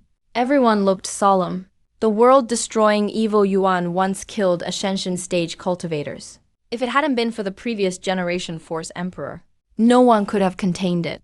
Now that it appeared, the 8 Ascension cultivators felt uneasy. A huge claw stretched out from deep within Kangyuan Mountain, as if it could pierce the sky, suppress with full force. An Ascension stage cultivator shouted. Everyone immediately deployed the tenfold demon array, strongly trying to subdue the world-destroying evil Yuan. The great array began to shake, as if it couldn't hold down the evil Yuan. After a while, Kangyuan Mountain became quiet. A quarter-hour later, Kangyuan Mountain shook violently again. A deafening roar erupted. Kangyuan Mountain began to crack. A gigantic silhouette appeared in everyone's sight. Over 1,000 feet tall, taller than Princess Lingxi's Lei Li. Evil energy soared into the sky. Some Void Realm cultivators could barely withstand it. Your Highness, quickly employ the Demon Suppression Tower. They discovered that the world-destroying evil Yuan was even stronger. Princess Lingxi didn't hesitate. Immediately summoned the Demon Suppression Tower. As soon as the supreme spiritual treasure appeared, the evil energy quickly converged. It was about to be subdued. Next moment, everyone froze. The demon suppression tower not only contained the evil Yuan, but trapped them along with it. Your Highness, what does this mean? A minister roared. Princess Lingxi's face was icy cold. She didn't answer. She jumped down from Lei Li, flying into the air. Lei Li also entered the demon suppression tower. A horrifying chewing sound echoed. Princess Lingxi's Lei Li was devoured alive by the world-destroying evil Yuan. All the powerful cultivators instantly turned pale. To die for me, you should feel honored. A thunderous voice boomed from the mouth of the world-destroying evil Yuan. Everyone looked utterly despairing. That was exactly the Force Emperor's voice. Possession. An Ascension Stage cultivator exclaimed. The Force Emperor possessed the world-destroying evil Yuan to kill. The voice is exactly Li Huang's. A nascent soul cultivator cries out in shock at a possession. Li Huang actually possessed the world-destroying Sha Yuan. They're going to kill them. Your Majesty, spare us. Your Majesty, we are all your subjects. Your Majesty, please spare our lives. 8 nascent soul cultivators and 37 void refinement experts all beg for mercy. The world-destroying Sha Yuan doesn't hesitate. He swallows them all whole, one after another. A figure appears next to Princess Lingxi, wearing a dragon robe and a crown on his head. It's Li Huang. Father, did you succeed? Finally, there is an expression on Princess Lingxi's face. You will definitely succeed. Father, this world-destroying Sha Yuan is a divine demon. If you succeed, you should be able to enter the Sacred Emperor Palace. Li Huang nods. If I succeed, there will be no more Sacred Emperor Palace or the other 7 palaces in this world. Only my Li Wang Palace will dominate the world. Sire, I will fly for you. While alive, I will pass the throne to you. Daughter doesn't want to be separated from you, father. Don't worry, father will make plans for you. Soon after, you will also ascend to the immortal realm. The top forces experts in the Li Huang domain are completely captured. Li Huang doesn't care, because his goal is to rule the Honghu realm alone. The fierce aura on world-destroying Sha Yuan's body quickly rushes inward. Those eyes become clear. Li Huang smiles and says, Sire, father is leaving. As soon as he finishes speaking, he flies forward. He enters the world-destroying Sha Yuan's forehead and disappears without a trace. The world-destroying Sha Yuan's body trembles violently. Its form rapidly shrinks, quickly shrinking to human size, transforming into Li Huang's appearance. Princess Lingxi hurriedly steps forward to pay her respects. Congratulations, father. Li Huang bursts out laughing. In the next moment, he freezes. Father, what's wrong? Li Huang's face suddenly turns pale. No, this isn't the real world-destroying Sha Yuan. This is just a puppet. A giant claw of the puppet stretches out from underground. It pierces straight through the endless sky. Murderous aura gathers. It slams toward Li Huang and Princess Lingxi. Sire, run. Li Huang sends Princess Lingxi flying with one palm and faces it alone. It slams toward Li Huang and Princess Lingxi. Sire, run. Li Huang sends Princess Lingxi flying with one palm and fights alone. Under the giant claw, Li Huang is instantly seized by the giant claw. Deep underground, an even larger world-destroying Sha Yuan appears. Now, this is the real world-destroying Sha Yuan. Li Huang always thought he had suppressed it. He didn't know the world-destroying Sha Yuan was doing it on purpose, so that it had time to grow stronger. For over 3,000 years, it grew from 1,000 feet tall to 10,000 feet tall. Now, it is already invincible. At the very center of Honghu realm, in the depths of the Sacred Emperor Palace, the Sacred Emperor, preparing to ascend, suddenly opens his eyes. His face changes dramatically. He sighs, Li Huang. What you've done will endanger all beings. As soon as he finishes speaking, his figure disappears. The other 7 emperors sense something too, and all their figures vanish. Let me go. Li Huang struggles madly. Despite being almost invincible in the world, he cannot break free from that giant hand. The world-destroying Sha Yuan looks coldly at the Li Huang in its hand. It tosses him straight into its mouth. The terrifying sounds of chewing fill the air again. Mighty Li Huang is actually eaten alive by the world-destroying Sha Yuan just like that. Princess Lingxi's pretty face turns deathly pale. Tears stream down her face. She cries out for her father in misery. But she sees with her own eyes the moment her father is devoured. He doesn't run either. Because he knows. Even if he tried, he couldn't escape. The world-destroying Sha Yuan is out. It will surely destroy the Honghu realm. Soon life will be wiped out. All of this was caused by Li Wang's arrogance. A white light descends from the sky. It lands on the enormous world-destroying Sha Yuan's head. The next moment, the 10,000-foot tall world-destroying Sha Yuan vanishes instantly. Princess Lingxi is dumbfounded. She has no idea what just happened. 8 figures appear one after another. It's the Sacred Emperor and the other 7 emperors. The 7 emperors bow. The Sacred Emperor is wearing a purple gold mask, so his expression can't be seen. He looks at Princess Lingxi and coldly asks what happened.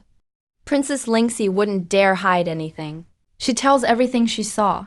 The Sacred Emperor is silent for a long time, then says coldly. The Sacred Emperor is silent for a long time, then says coldly, search the whole realm for the world-destroying Sha Yuan. Before I ascend, I must kill the world-destroying Sha Yuan to save the Honghu realm from this crisis. As you command, the 7 emperors bow. The Sacred Emperor departs. The 7 emperors also depart. On Guangyun Mountain, Xiaobai returns carrying a baby monkey. He puts it in front of me. As soon as the baby monkey enters the yard, it starts to tremble all over. Its eyes roll back. Foam comes out of its mouth. Under the pressure of so many sacred beasts, it doesn't dare show any aggression. I pick up the little monkey. The once feared world-destroying Sha Yuan now feels like it's back in its mother's arms. It feels so warm and comfortable. As I tease this little monkey, I say with a smile, from now on, you'll be called Zhao Lingzi. As soon as I finish speaking, Zhao Lingzi, the world-destroying Sha Yuan can feel the murderous aura inside fading away. It vanishes instantly. In just a moment, it changes from a savage beast to a spiritual beast. Speaking becomes reality. Words hold the power of law. Zhao Lingzi stares in astonishment at the human holding it. Suddenly, its heart is filled with fear. Damn, this guy raises sacred beasts. It's the great world-destroying Sha Yuan. Yet now it's this guy's pet. The world-destroying Sha Yuan appeared a second time, and then vanished without a trace. Li Huang was swallowed in one bite. Chaos erupts in Li Wang's realm. The news spreads all throughout Honghu realm. All the forces begin plotting. The Sacred Emperor stands above the 8 emperors' formation. Now that Li Huang is dead, Li Huang's power is greatly diminished. The strong will take the throne. That's the Sacred Emperor's rule. The Honghu realm is thrown into great turmoil. In the domineering emperor's palace, all of the domineering emperor's nascent soul experts arrive. Su Qingyan and his son Su Guangshan arrive as well. Left Proud Sky, sect master of Zantian Dao sect, also comes. Shockingly, Left Proud Sky has also reached the nascent soul stage. Last night he was still half a step away and the Volf escaped. Today he broke through to the nascent soul stage. In addition to those 3, there are 4 more rogue nascent soul cultivators. The 7 greet each other politely. The 3rd vice palace and the 3rd princess. Shango on Tai appears. Honored guests, please follow me. The 7 enter the palace. The palace doors shut tight. They feel their cultivation suppressed. They can't use any power at all. The Sacred Emperor is about to ascend. But there is no worthy successor. Are you all willing to help me seize the Sacred Emperor Palace? A domineering voice resounds. The domineering emperor's burly figure appears. The 7 immediately kneel. We are willing to help your majesty seize the Sacred Emperor Palace. The overlord laughed heartily, seeing your loyalty. Once I take over the Sacred Emperor Palace, I will treat your family as well. The 7 of them were stunned. What does that mean? A force started to pull them. It dragged them directly into the furnace. The flames inside the furnace could even burn bodies at the great accomplishment stage. The overlord's voice sounded again, after refining you. My power will reach the ultimate invincible peak of great accomplishment. At that point, I'll surely take over the Sacred Emperor Palace. Don't worry, I will treat your family as well. Su Qingyan shouted loudly. Your Majesty, you can't kill me and my son. We are envoys of the immortal. The overlord sneered. Envoys of the immortal? Now that the heavenly Dao sword descends to the lower realm, where are the immortals? Why is His Majesty so eager to ascend? Isn't it because the heavenly Tao is about to close? If any immortal came down to the mortal world, that would be utterly foolish. Su Shinhun hurriedly said, Your Majesty, we really are envoys of the immortal. Otherwise, how could we reach the great ascension stage in such a short time? Su Guangshan also said, Your Majesty, I was just at the nascent soul stage 5 days ago. That immortal gave us the Tao, allowing me to break through several stages in a row. If Your Majesty kills us, you will definitely offend that immortal. Zuo Aoshan spoke, Your Majesty. I can testify. Su Shinhun and Aoshan spoke, Your Majesty. I can testify. Su Shinhun and Su Guangshan's cultivation really did undergo a drastic change in just a few days. The overlord's expression turned serious. He of course knew Su Shinhun and Su Guangshan's past cultivation. In the overlord's domain there were only 2 top-tier forces, the Drizzle Sword sect and the Sky-Slaying Blade sect. Su Shinhun and Su Guangshan's cultivation had indeed climbed up quickly. That is definitely not something a great ascension cultivator could do. Perhaps only an immortal could make their cultivation rise so fast. But the overlord did not set them free. Nobody knows what he was thinking. Inside the small courtyard on Guangyun Mountain, I was forcing Shaolinzi to practice calligraphy. Suddenly, I frowned slightly and said, Sigh. Again, someone who doesn't know how to rest, pushing themselves to exhaustion. I sighed. Letting Shaolinzi stand on my shoulder, I left. At the foot of the small courtyard's mountain, a young girl in a pure white dress stood here, face as pale as death. Her legs could no longer move. She had just tried to climb the mountain and was injured by the Tao marks above. Miss, did you twist your ankle? I walked up to the young lady. She stared at me in disbelief. Even she couldn't break through the Tao marks. Yet this person could make the Tao itself yield. Who are you? Are the events on Guangyun Mountain you're doing? I chuckled softly. Miss, I'm just staying on Guangyun Mountain for a while. Or does Guangyun Mountain belong to you? The young girl replied coldly.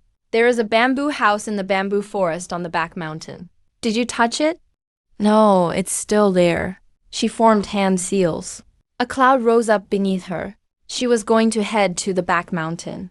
The next moment, she let out a cry of surprise and fell again to the ground. Even she couldn't withstand the Tao marks. I frowned slightly. I finally saw the truth, turning my head to look. Runes flickered in my eyes. The Tao marks on Guangyun Mountain were really just remnants of the Tao. In the immortal realm, that wouldn't be anything. But they are only remnants of the Tao. In the immortal realm, it means nothing. But it seems I forgot one thing. This is not the immortal realm, but the lower realm. If you want to go to the bamboo house in the back mountain, I can bring you there. The young lady took a deep breath. Thank you. I reached out to help her, but she was too gravely injured by the Tao marks and couldn't stand at all. I could only pick her up by the waist. I held my breath. Her soft, slender frame made my heart flutter. Ever since the system gave me the second quest, I feel like I haven't had the same self-control as before. Before we even entered Guangyun Mountain, the young girl's delicate brows slightly furrowed. Did something happen? She said in a low voice, 30,000 miles southwest. There's something I need to handle. I smiled. What's so urgent? She glanced at me carrying her in my arms, then at Zhao Lingzi on my shoulder. In the next moment, she was stunned. Contemptuous Xian, the young girl exclaimed in shock. Contemptuous Xian. Zhao Lingzi licked her paw, obediently combing my hair, a terrifying beast that should have been feared by all. But now, just like this person's pet, the young lady suddenly realized something and quickly looked at me seriously. I can't see through him, he's beyond my comprehension. Just now, I thought he was an ordinary person. How could I still think he's ordinary now? She struggled out of my arms, trying to break free. I frowned and sighed. Don't move. You're still not healed. As soon as I finished speaking, she was shocked to discover the injuries caused by the Tao marks suddenly healed instantly.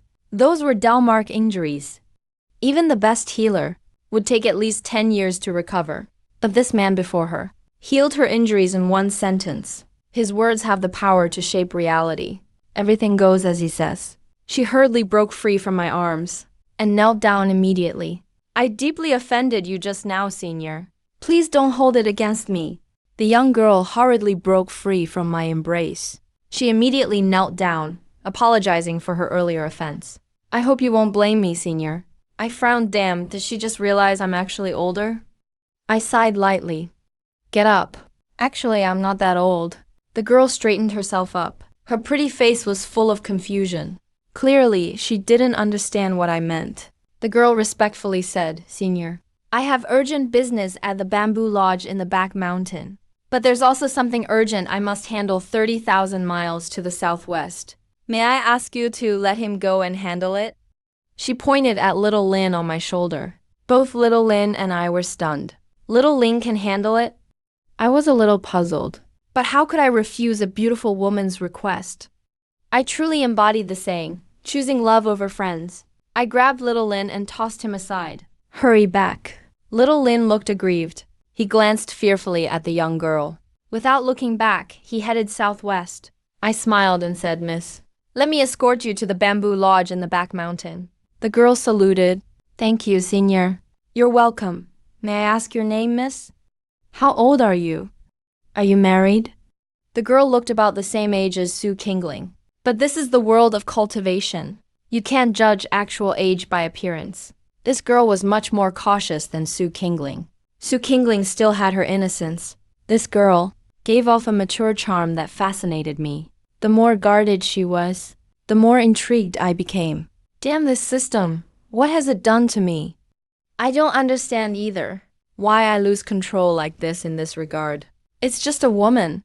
Though she is stunningly beautiful, she shouldn't make my heart race this much. Yet right now I really am stirred. But I'm not the type to force myself on others. Seeing how cautious the girl was, always keeping her distance from me, I said nothing more. We arrived at the back mountain. Just ahead was the bamboo forest. Inside the bamboo forest was the so-called bamboo lodge.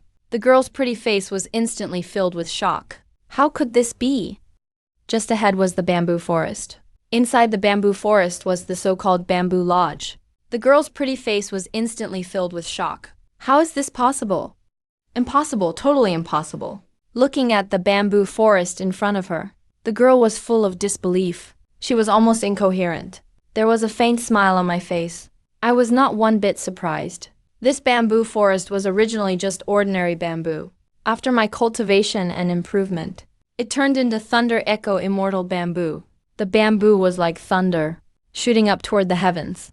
It became renowned everywhere. People thought it was thunder rumbling in the sky. In the immortal realm, Thunder Echo Immortal Bamboo ranked number 3. The girl seemed almost crazy.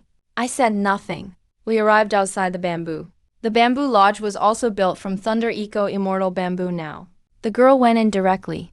I didn't follow. I just waited quietly. After bringing her here, it's only right to see her off properly. Inside the bamboo lodge, the girl looked uneasy. I had become mysterious and unpredictable in her eyes. I became someone beyond a celestial immortal. Someone who could let Mount Guangyun be immersed in the ocean of the great Tao. Who could even evolve Thunder Eco Immortal Bamboo. And who could make pets out of beings whose power rivaled half-step celestial immortals?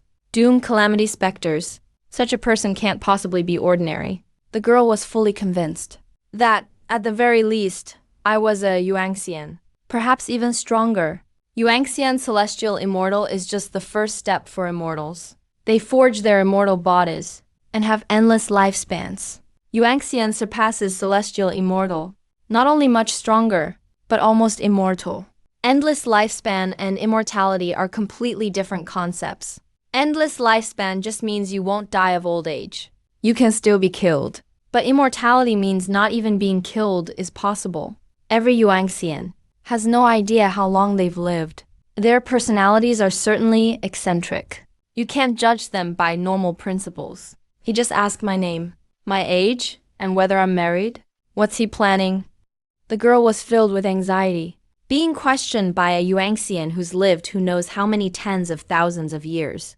Nearly impossible to kill. While not having answered truthfully herself. Being asked these questions by such a nearly immortal, and not answering honestly. What will the consequences be? What would happen? The girl peeked outside through a crack in the bamboo lodge and happened to see me yawning and smacking my lips a couple times. Such a normal gesture. But in the girl's eyes, it made her face turn pale as paper in an instant. A being that's lived who knows how many tens of thousands of years. And he's yawning and smacking his lips. What does that mean? A yawn means he's reached the end of his patience. And smacking his lips means he wants to eat her, the Grand Lord of the Honghu realm, the Holy Emperor revered by 8 dynasties.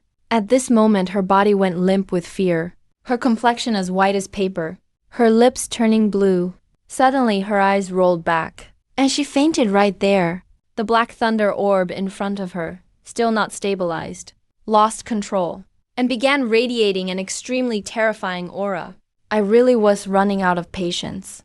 The carp, the turtle, and Zhao Bai at home still haven't been fed. They must be hungry by now. Plus the bamboo flute I was making is only half finished.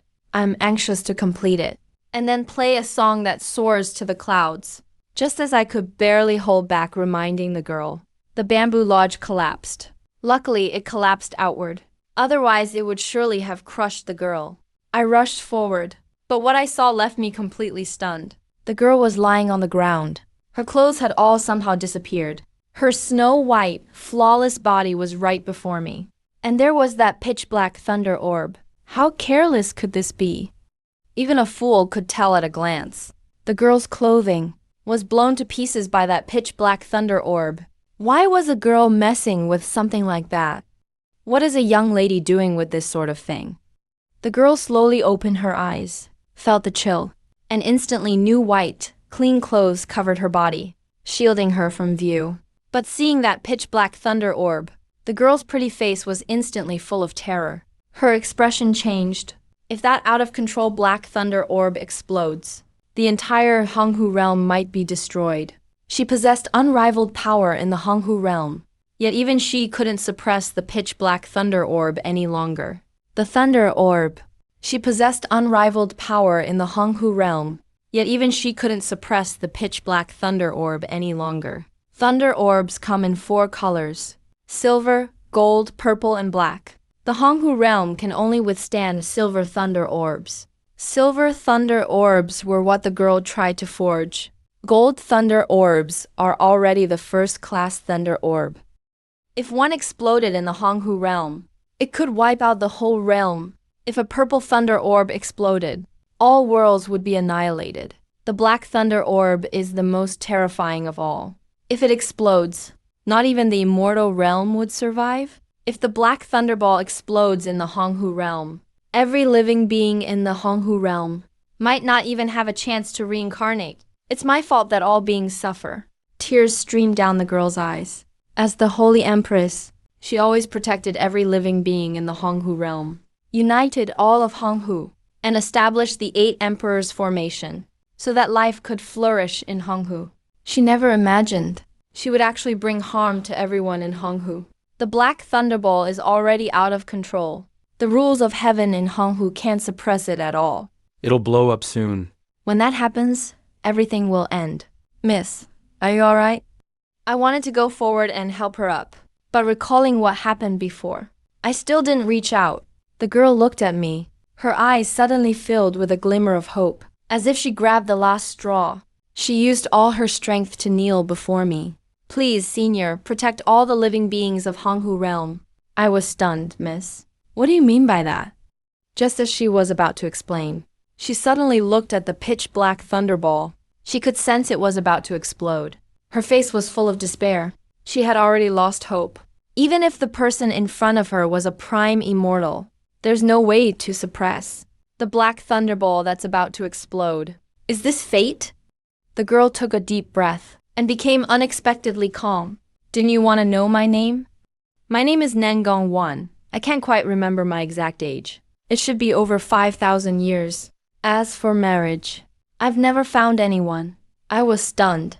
Nengong 1, over 5,000 years old. Never married, over 5,000 years old. Yet she looks just like an ordinary 18 or 19-year-old girl. Her actual age is already over 5,000. Even adding up my past and present lifetimes, I only add up to a bit over 300 years. Nangong Wan, with her 5,000 plus years, could be more than 1,800 times my ancestor? What annoyed me even more was my uncontrollable thoughts. After finding out she was over 5,000 years old, I was still admiring her beauty. This is a world of immortals. Being over 5,000 isn't considered very old. Isn't that guy Zhao Guangsong over 2 million years old? Compared to Zhao Guangsong, Nangong Wan really is just a young girl. I was comforting myself, or rather deceiving myself. Zhao Guangsong is a true immortal from the immortal realm. He once sought guidance from me, kneeling outside my dojo for 33 years, with just one hint from me. After being stuck at the true immortal stage for nearly 1,000,000 years, he suddenly broke through to the astonishing immortal stage. Compared to Zhao Guangsong with over 2 million years, Nangong Wan at 5,000 plus years old is just a young girl in the world of immortals. There's not much difference between 5,000 and 300 years old here. I kept comforting myself, while internally struggling with reason. A violent wind blew by. It was the black thunderball about to explode. The Holy Empress sighed and quietly waited for death. The next moment, her lovely face was filled with shock. She looked as adorable as can be. How can a woman over 5,000 years old possibly have such a cute expression? What she saw was me, annoyed by the black thunderball, just kicking it away. A thunderball that could destroy the immortal realm was instantly shattered with my kick, crumbling apart right there. Its violent, thunderous energy was instantly absorbed by the traces of the Tao on Guangyun Mountain. The black thunderball that could destroy the immortal realm just vanished like that. The girl tried to sense carefully. There wasn't the slightest trace of danger left. How is that possible? According to legend, even the origin couldn't suppress the black thunderball. Yet this person just kicked it away. Could it be the person before me isn't the origin, but really kicked it away? Could it be the person before me isn't the origin, but an undying true immortal? The girl's heart nearly leapt out of her chest. In the Honghu realm she governed, there's actually a true immortal present. I was still wrestling with myself. The girl hurriedly fell to her knees in deep respect. Trembling, she said, "Greetings, Senior, previously. I have offended you in many ways. I beg your forgiveness, Senior." I was baffled by her words, looking at the kneeling girl before me, or rather at her graceful figure. Damn, this is a 5,000-year-old monster. I mentally kicked my sense out of my head. So what if she's over 5,000 years old? I'm still taking her. I finally stopped holding back and stepped up to grab Nangong Wan's arm, helping her up. "Miss Nangong, there's no need for this formality." How could Nangong Wan still put on her holy empress airs before me?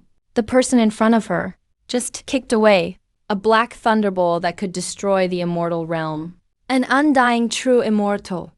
Senior is gracious and wouldn't blame a junior, but I was disrespectful to you, so I really can't find peace. Senior, allow me to destroy my own Tao foundation, to atone for my offense against you. For her to say this shows how fearful Nangong Wan was at this moment. If I shatter my Tao foundation myself, I'd ruin my own immortal future. With an incomplete foundation, I can never become an immortal in this life. Still not understanding what I meant, Nangong Wan formed a knife hand with her right hand and slashed at her chest. Crack! Nangong Wan's body trembled. Her face turned as pale as paper. Her aura dropped sharply. She was at half-step celestial before. Now she fell to mid-great ascension stage. Her body kept trembling. Her pretty face was deathly pale. Even her eyes were lifeless. I looked at her condition and couldn't help but feel heartbroken.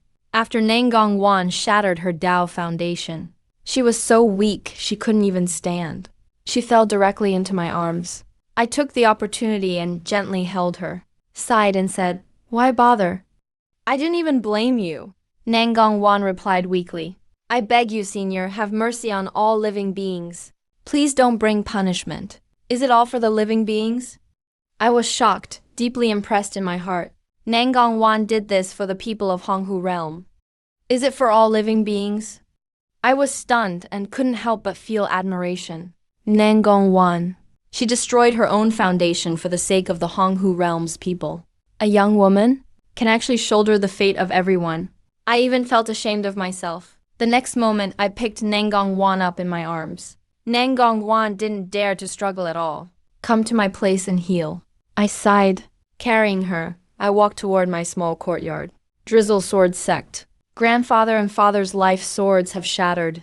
Su Xinglin's face turned deathly pale in an instant. His eyes turned red. Tears flowed down his cheeks. Grandmother and mother also began to cry one by one. None of them expected this. Su Xing'an and Su Guangshen went to the Overlord Palace, and it turned out to be a road of no return. Su Yijian walked in from outside, his expression grave. What happened? Brother, grandfather's and father's life swords have collapsed. He shivered all over. His face turned pale instantly, stared blankly at the altar. There used to be 2 life swords there. Now they're completely gone. The life swords shattered. That means their owners have fallen. No, I have to go to the Overlord Palace. Su Qingling cried uncontrollably, but Su Yijian blocked his way. Brother, grandfather, and father. Su Yijian frowned and said, this should be His Majesty's order. Su Qingling froze. The Overlord killed grandfather and father. Aren't you seeking revenge? Su Yijian said in a deep voice. We are all subjects of His Majesty the Overlord. When a ruler orders his subject's death, the subject has no choice but to die. Grandfather and father died with honor. As soon as Su Yijian said this, everyone in the main hall was stunned. When a ruler orders his subject's death, the subject has no choice but to die. Su Yijian actually said such words. The lives of all creatures in the Overlord domain belong to His Majesty. Our Drizzle Sword sect once swore an oath to be loyal to His Majesty the Overlord for all generations. Grandfather and father died with honor. You shouldn't feel sad. You should be happy for them. A sword rang out with a clear sound. A celestial sword appeared in Su Qingling's hand. He held it to Su Yijian's throat. But Su Yijian showed no fear at all. You want to become a traitor? Qingling, don't. Grandmother and mother both called out. Su Yijian was entirely unafraid. You want to become a traitor? Qingling, don't. Grandmother and mother both called out. Su Qingling put his sword away. He said coldly, hand over the Drizzle Celestial Sword. I'm going to get revenge for grandfather and father. Su Yijian replied coldly. If you dare betray His Majesty, then you and I will be mortal enemies. Su Yijian, you are the one who betrayed our family. Su Qingling shouted angrily. You can go try revenge on His Majesty, but you have to step over my dead body first. As for the Drizzle Celestial Sword, I've already sent it back to the Overlord Palace. Su Qingling stared at his brother in disbelief. Grandfather and father entrusted the Drizzle Celestial Sword to Su Yijian, hoping he'd use it to quickly improve his cultivation. But Su Yijian actually transported the Drizzle Celestial Sword back to the Overlord Palace. Loyalty and filial piety can't both be fulfilled. Do you choose loyalty to His Majesty, or loyalty to grandfather and father? You choose for yourself. But if you betray His Majesty, I won't hesitate to kill you, Su Yijian said coldly. He knew he wasn't Su Qingling's match, but he still said it with total resolve. Su Qingling's whole body trembled. He couldn't believe it. His own brother could change so much. He left riding his sword immediately. Even without the Drizzle Celestial Sword, he'd still seek vengeance for grandfather and father. Qingling, grandmother, and mother called out after him. Su Yijian said coldly, Grandmother, mother, will you betray His Majesty just like Su Qingling? Grandmother and mother were instantly stunned, because from Su Yijian's eyes, they actually saw killing intent. In the end, they didn't dare say anything. They only wept in grief. But they didn't notice that in Su Yijian's eyes, a blood-red light flashed by. Was Su Yijian still their grandson and son at this moment? Was he still their grandson and son? Inside the Overlord Palace. The Overlord said coldly, even if you are envoys from the immortal realm, why should I fear you? Once I refine you, I will have matchless strength in this world. I will be invincible. Why would I fear the immortals banished to the mortal world? As soon as he finished speaking, the Overlord began his refinement, targeting Su Shenhun and the other nascent soul stage powerhouses he had trapped. As soon as he finished, the Overlord began refining the nascent soul cultivators he imprisoned. Su Shenhun and the others. All 7 faces drained of blood. They had been suppressed into the cauldron. With the Overlord's power, he could refine them in just moments. In their eyes, fate was already sealed. None of them were willing to accept this, especially Su Shinhun, Su Guangshen, and Zuo Aoshan. They had just reached the nascent soul stage, believing they'd be peerless in the world. But who could have imagined that just as they broke through, they'd reach their day of death? King Ling's grandfather. Sorry, Senior Ning. I hope you won't blame us, or take it out on the people of the Honghu realm. Inside the furnace, the seven no longer resisted. Even if they tried, it could not change their fate. In the wilderness nearly 10,000 miles from the Overlord Palace, the fifth princess of the Grand Palace, Zhou Lingyu, was standing atop a mountain peak, shivering and afraid to move. She didn't even dare to release the slightest aura, because just moments before, a massive figure swept past her. That figure was clearly the world-ending Sha Yuan beast, a beast powerful enough to destroy the world. It was actually inside the Overlord domain. No, I must hurry and report to His Majesty. Zhou Lingyu was at the early nascent soul stage, but under the Sha Yuan beast's pressure, she could barely breathe. The Sha Yuan beast didn't care about her at all. It just passed by her side, without even sparing her a glance. Now that the Sha Yuan beast had moved far away, Zhou Lingyu finally came to her senses. She must inform His Majesty at once. Otherwise, the Overlord Jade Tablet will be destroyed by the Sha Yuan beast. Zhou Lingyu used her escape technique and vanished in an instant. Why must you do this? I sighed, laid Nangong Wan on my rocking chair, then went to pour her some water. Ever since we entered this little courtyard, Nangong Wan's spirit was revitalized. The lethargy from destroying her cultivation base, for some unknown reason, was eased. A bit, Nangong Wan opened her eyes, looking at this idyllic courtyard, instantly surprised. On Guangyu Mountain, since when was there such a courtyard? A large willow tree provided shade, making Nangong Wan feel very at ease. But the next moment she froze, staring in shock at the willow tree in front of her. A Dao-hiding willow tree? As Nangong Wan cried out in shock, the willow branch swayed a few times, then fell silent again. A Dao-hiding willow tree is a sacred object of the immortal world. Legend has it that the hidden Dao willow contains 3,000 Dao willow branches within its trunk. They can connect to all worlds across the heavens. In all the heavens and realms, it's the only sacred tree as famous as the World Tree. Nangong Wan never could have imagined that the hidden Dao willow actually existed in the Honghu realm. Could it have been cultivated by this senior? Nangong Wan guessed that he even suspected the reason I chose to hide away in the Honghu realm was because of this hidden Dao willow. There are countless powerful immortals in the immortal realm. Even an undying true immortal is not invincible. If someone even stronger discovered he was raising a hidden Dao willow, wouldn't it cause a fierce struggle? But in the lower world, in the Honghu realm, with his power as an undying true immortal, no one could compete with him. This senior must be preparing his path to golden immortalhood. Nangong Wan whispered that above an undying true immortal is the golden immortal. Golden immortals are the supreme beings of the immortal realm. Of course, the real supreme beings in the immortal realm are Great Luo golden immortals. But Great Luo golden immortals can't stay long in the immortal realm. So the golden immortal is the supreme being who can remain there. This must never be revealed to anyone. Otherwise, if this senior gets angry, the Honghu realm would be wiped out. Nangong Wan truly deserves the title of Sacred Emperor. Always thinking about the Honghu realm, he casually glanced elsewhere in the small courtyard.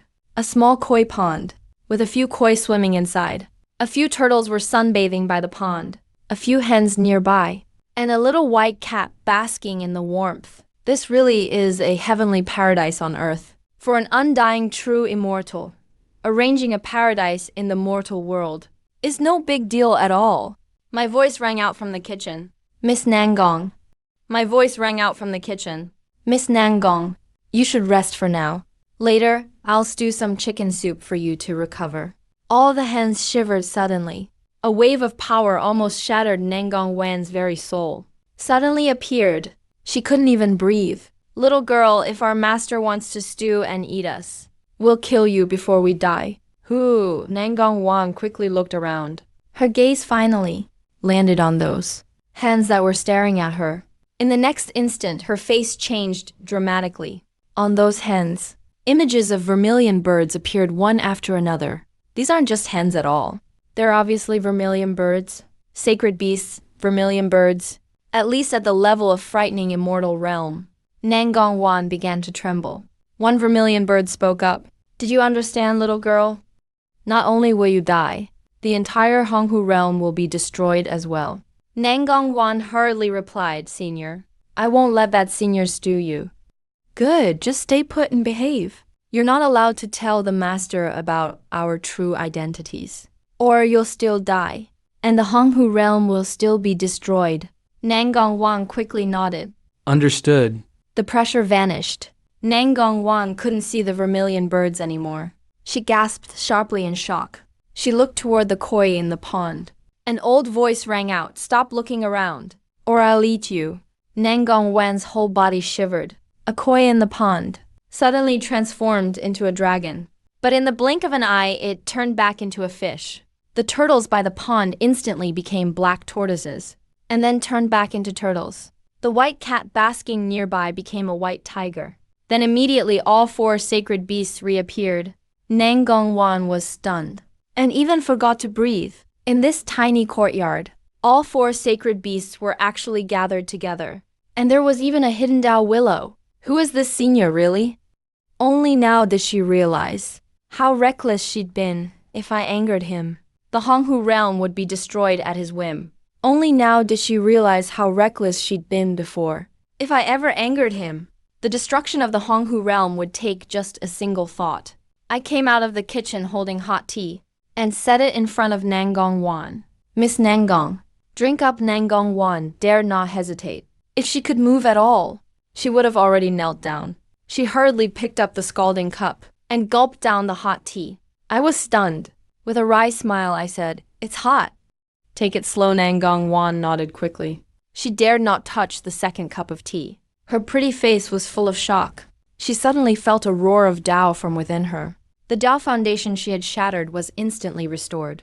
Even turning into an immortal Dao, her Dao foundation was instantly restored, and her pale face became rosy again. I smiled and said, Have some more hot tea. Looks like you've recovered quite a bit. Nangong Wan quickly got up and knelt down again. I must have offended you just now. Please forgive me, Senior. I hurried to help her up. Why do people around here love to kneel so much? Get up. We don't have so many rules here. Once she stood up, I smiled and said, My name is Ning Zhao. No need to call me Senior from now on. Just call me Brother Zhao. No, just call me Ning Zhao. Nangong Wan respectfully said, Senior Ning. I sighed and said, Suit yourself. By the way, stay for a meal. I'm going to cook. As soon as I finished speaking, I went to catch a chicken. This scene scared Nangong Wan so much she almost collapsed. She immediately knelt again. Please, Senior, spare them. I was taken aback. What now? Senior Ning, I'm not hungry. Please don't kill them. I smiled wryly and asked, You find these chickens and animals cute too? Nangong Wan was stunned. Cute? They're nothing like cute at all. But she still quickly nodded. That's right, they're so cute. Please, Senior, don't kill them. All right, then I'll make some vegetarian food for you. I led her into the kitchen. One of the hens said, Not bad, girl. By the way, let me tell you, our master is a total perv, so you better be careful. Pervert. Nangong Wan's face turned pale. An undying true immortal. What could she do if a pervert like that targeted her? She'd already resigned herself to her fate. How could she ever resist an undying true immortal? An undying true immortal. The little white cat said coldly. Don't talk nonsense. Master is very devoted. A turtle chimed in, that's right. Master is truly devoted. If your Vermilion Bird clan wants to be wiped out, just keep talking about Master like that. That hen shrank her neck. Yes, yes, yes. Master is really devoted. Little girl, Master likes you. A koi said. Stop talking, just hide well. Don't let Master find out. In an instant, they turned back into ordinary domestic animals. Nangong Wan couldn't sit still, nor could she stand. Nervously waiting to drink that bowl of cabbage and radish soup, Nangong Wan closed her eyes slightly, awaiting death in silence. Suddenly, a wave surged in his heart. That bowl of soup acted like a medium, and actually helped him digest the large dates he had eaten. Endless Daos were hidden within the food, intertwined with each other. Even he couldn't bear it anymore. It seemed his body would explode and die. But that bowl of soup was allowing the Dao within him to fuse together. It helped him digest these Daos. If he could digest all these infinite Daos, what would he become? Even he couldn't dare to imagine. These Daos exist only in the immortal realm. To have endless Daos of the immortal realm inside his body, wouldn't that make him an immortal? Miss Nangong, doesn't the soup taste good? Seeing her dazed, I asked. Nangong Wan quickly got up and bowed. Thank you, senior, for bestowing the Dao. I frowned. Why is she kneeling again? Get up, quickly. In my heart, I was amazed. Why are people here just like those in the immortal realm, always kneeling at the drop of a hat? Just as Nangong Wan stood up, a figure walked in from outside. It was Zhao Lindsay, also known as Exterminating Calamity Yuan. Why do you look so disheveled? I looked at Zhao Lindsay.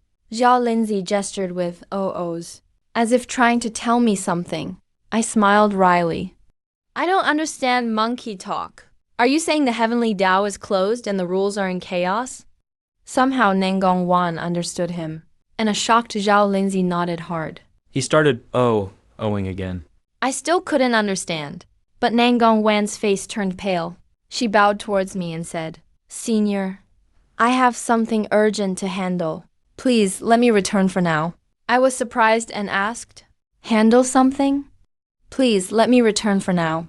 I was stunned and said, go ahead. Nangong Wan didn't hesitate at all. She quickly dashed outside. With my permission, all the Dao auras on Guangdong Mountain parted for her. I wonder if I'll ever see her again.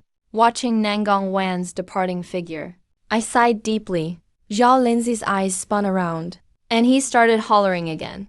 I tapped his head. Since you've gained intelligence, you should learn to speak like a human first. Zhao Lindsay was stunned. He said, Master. I can speak human language. My eyebrow raised. You can speak like a human. So why use monkey language? Speak. What happened? Zhao Lindsay said hurriedly, Master. I went to the Overlord Palace and met a mysterious person. He forced a mini statue into my mouth, trying to possess me. But thanks to your vast power, Master, it was dissolved. On my way back, the heavenly Dao suddenly completely shut down, and the rules of the Honghu realm went into chaos. A time of turmoil may be coming. Mysterious person's statue. Heavenly Dao sealed. I frowned. What on earth are you talking about? Zhao Lindsay looked shocked. Master, you really can't sense it. I smiled bitterly in my heart. I haven't even truly started the key refining stage yet. So how could I sense the heavenly Dao? But I glared at him. Explain simply and clearly. Zhao Lindsay shrank his neck and hurriedly explained that mysterious person isn't from the Honghu realm, and not even from the cultivation world.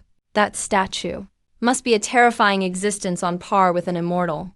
As for where he comes from, I have no idea. He paused. Oh right. I also saw Mistress. Master, you could ask her. Mistress. I asked, who's that? Zhao Lindsay was also confused. Didn't you marry Qingling? Isn't she the mistress? What's Qingling doing in the Overlord Palace? Master, when I arrived there, Mistress was being suppressed by the Overlord. Mistress's grandfather and father were almost killed by the Overlord. What? I exploded with rage. As I got angry, all the domestic animals in the courtyard fell to the ground, not even daring to breathe. Exterminating Calamity Yuan. Zhao Lindsay felt he was about to turn to dust, trembling as he laid low, almost passing out. Mistress has already felt like she would turn to dust, shivering as she laid low, almost fainting. Mistress has already rescued them. Only then did I feel relieved. I asked coldly, what about the Overlord? He was taken by the mysterious man, and I couldn't catch up. I frowned tightly, carefully pondering the problem. After a long while, I walked directly outside. As soon as I stepped out of the yard, I suddenly felt a chill all over. Why is this feeling still here? Ever since my 1333rd disciple ascended, every time one ascends, I've had this feeling. It's the feeling of being watched by a supreme being. That being isn't in the immortal realm, but in a higher chaos realm. As long as this feeling lasts, I can't leave home. If I left Guangyu Mountain, I might get found. Zhao Lingzi, go to the Drifting Rain Sword sect and check on Qingling. Zhao Lingzi replied at once. Master, I'll go right away. As soon as he said that, He was about to rush out. but he hadn't gotten far. When I called him back, Zhao Lingzi ran right back. I took a courage character I'd written, folded it up and handed it to him. Elves can read my script. Take this, and Qingling will believe you. Zhao Lingzi put it away quickly. Master, I'm off. I watched as Zhao Lingzi left. I let out a long sigh. I have raised 3,000 saint disciples, but I have no power to protect my family. This feeling is utterly terrible. System, is eternal technique really all I can cultivate? System replied. Host, you can only cultivate the eternal technique. What level can I reach with the courage technique? Once you write 100,000 courage characters, you'll see the results. 100,000 courage characters. I was instantly enraged, on the verge of cursing out loud, but held myself back. Writing 100,000 courage characters, won't that drive me insane? Without madness, there is no life. I can only accept this fate. Returning to the small courtyard, I started writing courage again. I can only rely on the courage technique to cultivate. Hopefully I can advance faster and protect my family. Outside Guangyu Mountain, Nangong Wan had just left Guangyu Mountain and stopped in midair. Her beautiful face was full of shock. Right after she came out, she sensed the endless Tao within her, devouring the world laws of the Honghu realm. A moment later, she discovered something unbelievably shocking. She had become the Honghu realm. She was the source of the world's laws in Honghu realm. A moment later, she discovered something unbelievably shocking. She had become the Honghu realm, the origin of all rules and great Tao in this world. This is the realm of the world lord. Being the supreme of a realm makes you the world lord. Now she is invincible in the Honghu realm. Even if an immortal descended, she was confident she could suppress them. This is the power of the world lord. Senior Ning hid endless Tao within the food. What was the intention behind that? Nangong Wan's delicate brows furrowed slightly. She pondered carefully. Her complexion instantly turned paler. She looked up toward the heavens. As the world lord, she saw Honghu realm shrouded in a layer of gloomy aura. It was this shroud that completely sealed the will of heaven in Honghu realm. Now, Honghu realm could no longer connect with the immortal realm. Cultivators could no longer ascend. What exactly caused the will of heaven to close off? She was filled with doubt. Previously, it was because she sensed the closing of the will of heaven that she had planned to ascend. But now the will of heaven has been completely sealed. She no longer has a chance to ascend to the immortal realm. According to her calculations, it should have taken at least several more years to seal off completely. She sped off in a certain direction. Her clothes changed into the sacred emperor robe, and a mask appeared on her face. Drizzling Rain Sword Sect. Zhao Lingzi has arrived, but doesn't dare to unleash his aura. After all, his grandmother is here. He still looks like a little monkey, retracting his aura. Approaching the entrance, I've come to pay my respects to Grandma. Su Qingling, Grandma Su Qingling. The two gatekeeping cultivators were stunned and drew their swords at Zhao Lingzi. From their perspective, this was undoubtedly an insult to Su Qingling. They never heard that Su Qingling had reasoned with anyone. They were met with an unexpected result. Their swords couldn't even pierce Zhao Lingzi's skin. If not for fear of angering the madam, do you really think I'd use the front door? Daring to strike at me. If this were before, you'd have been reduced to ashes by now. Zhao Lingzi said fiercely, completely ignoring the two swords, and walked straight inside. Drizzling. Been reduced to ashes long ago. Zhao Lingzi said fiercely, completely ignoring the two swords, and walked straight inside. Drizzling Rain Sword Sect.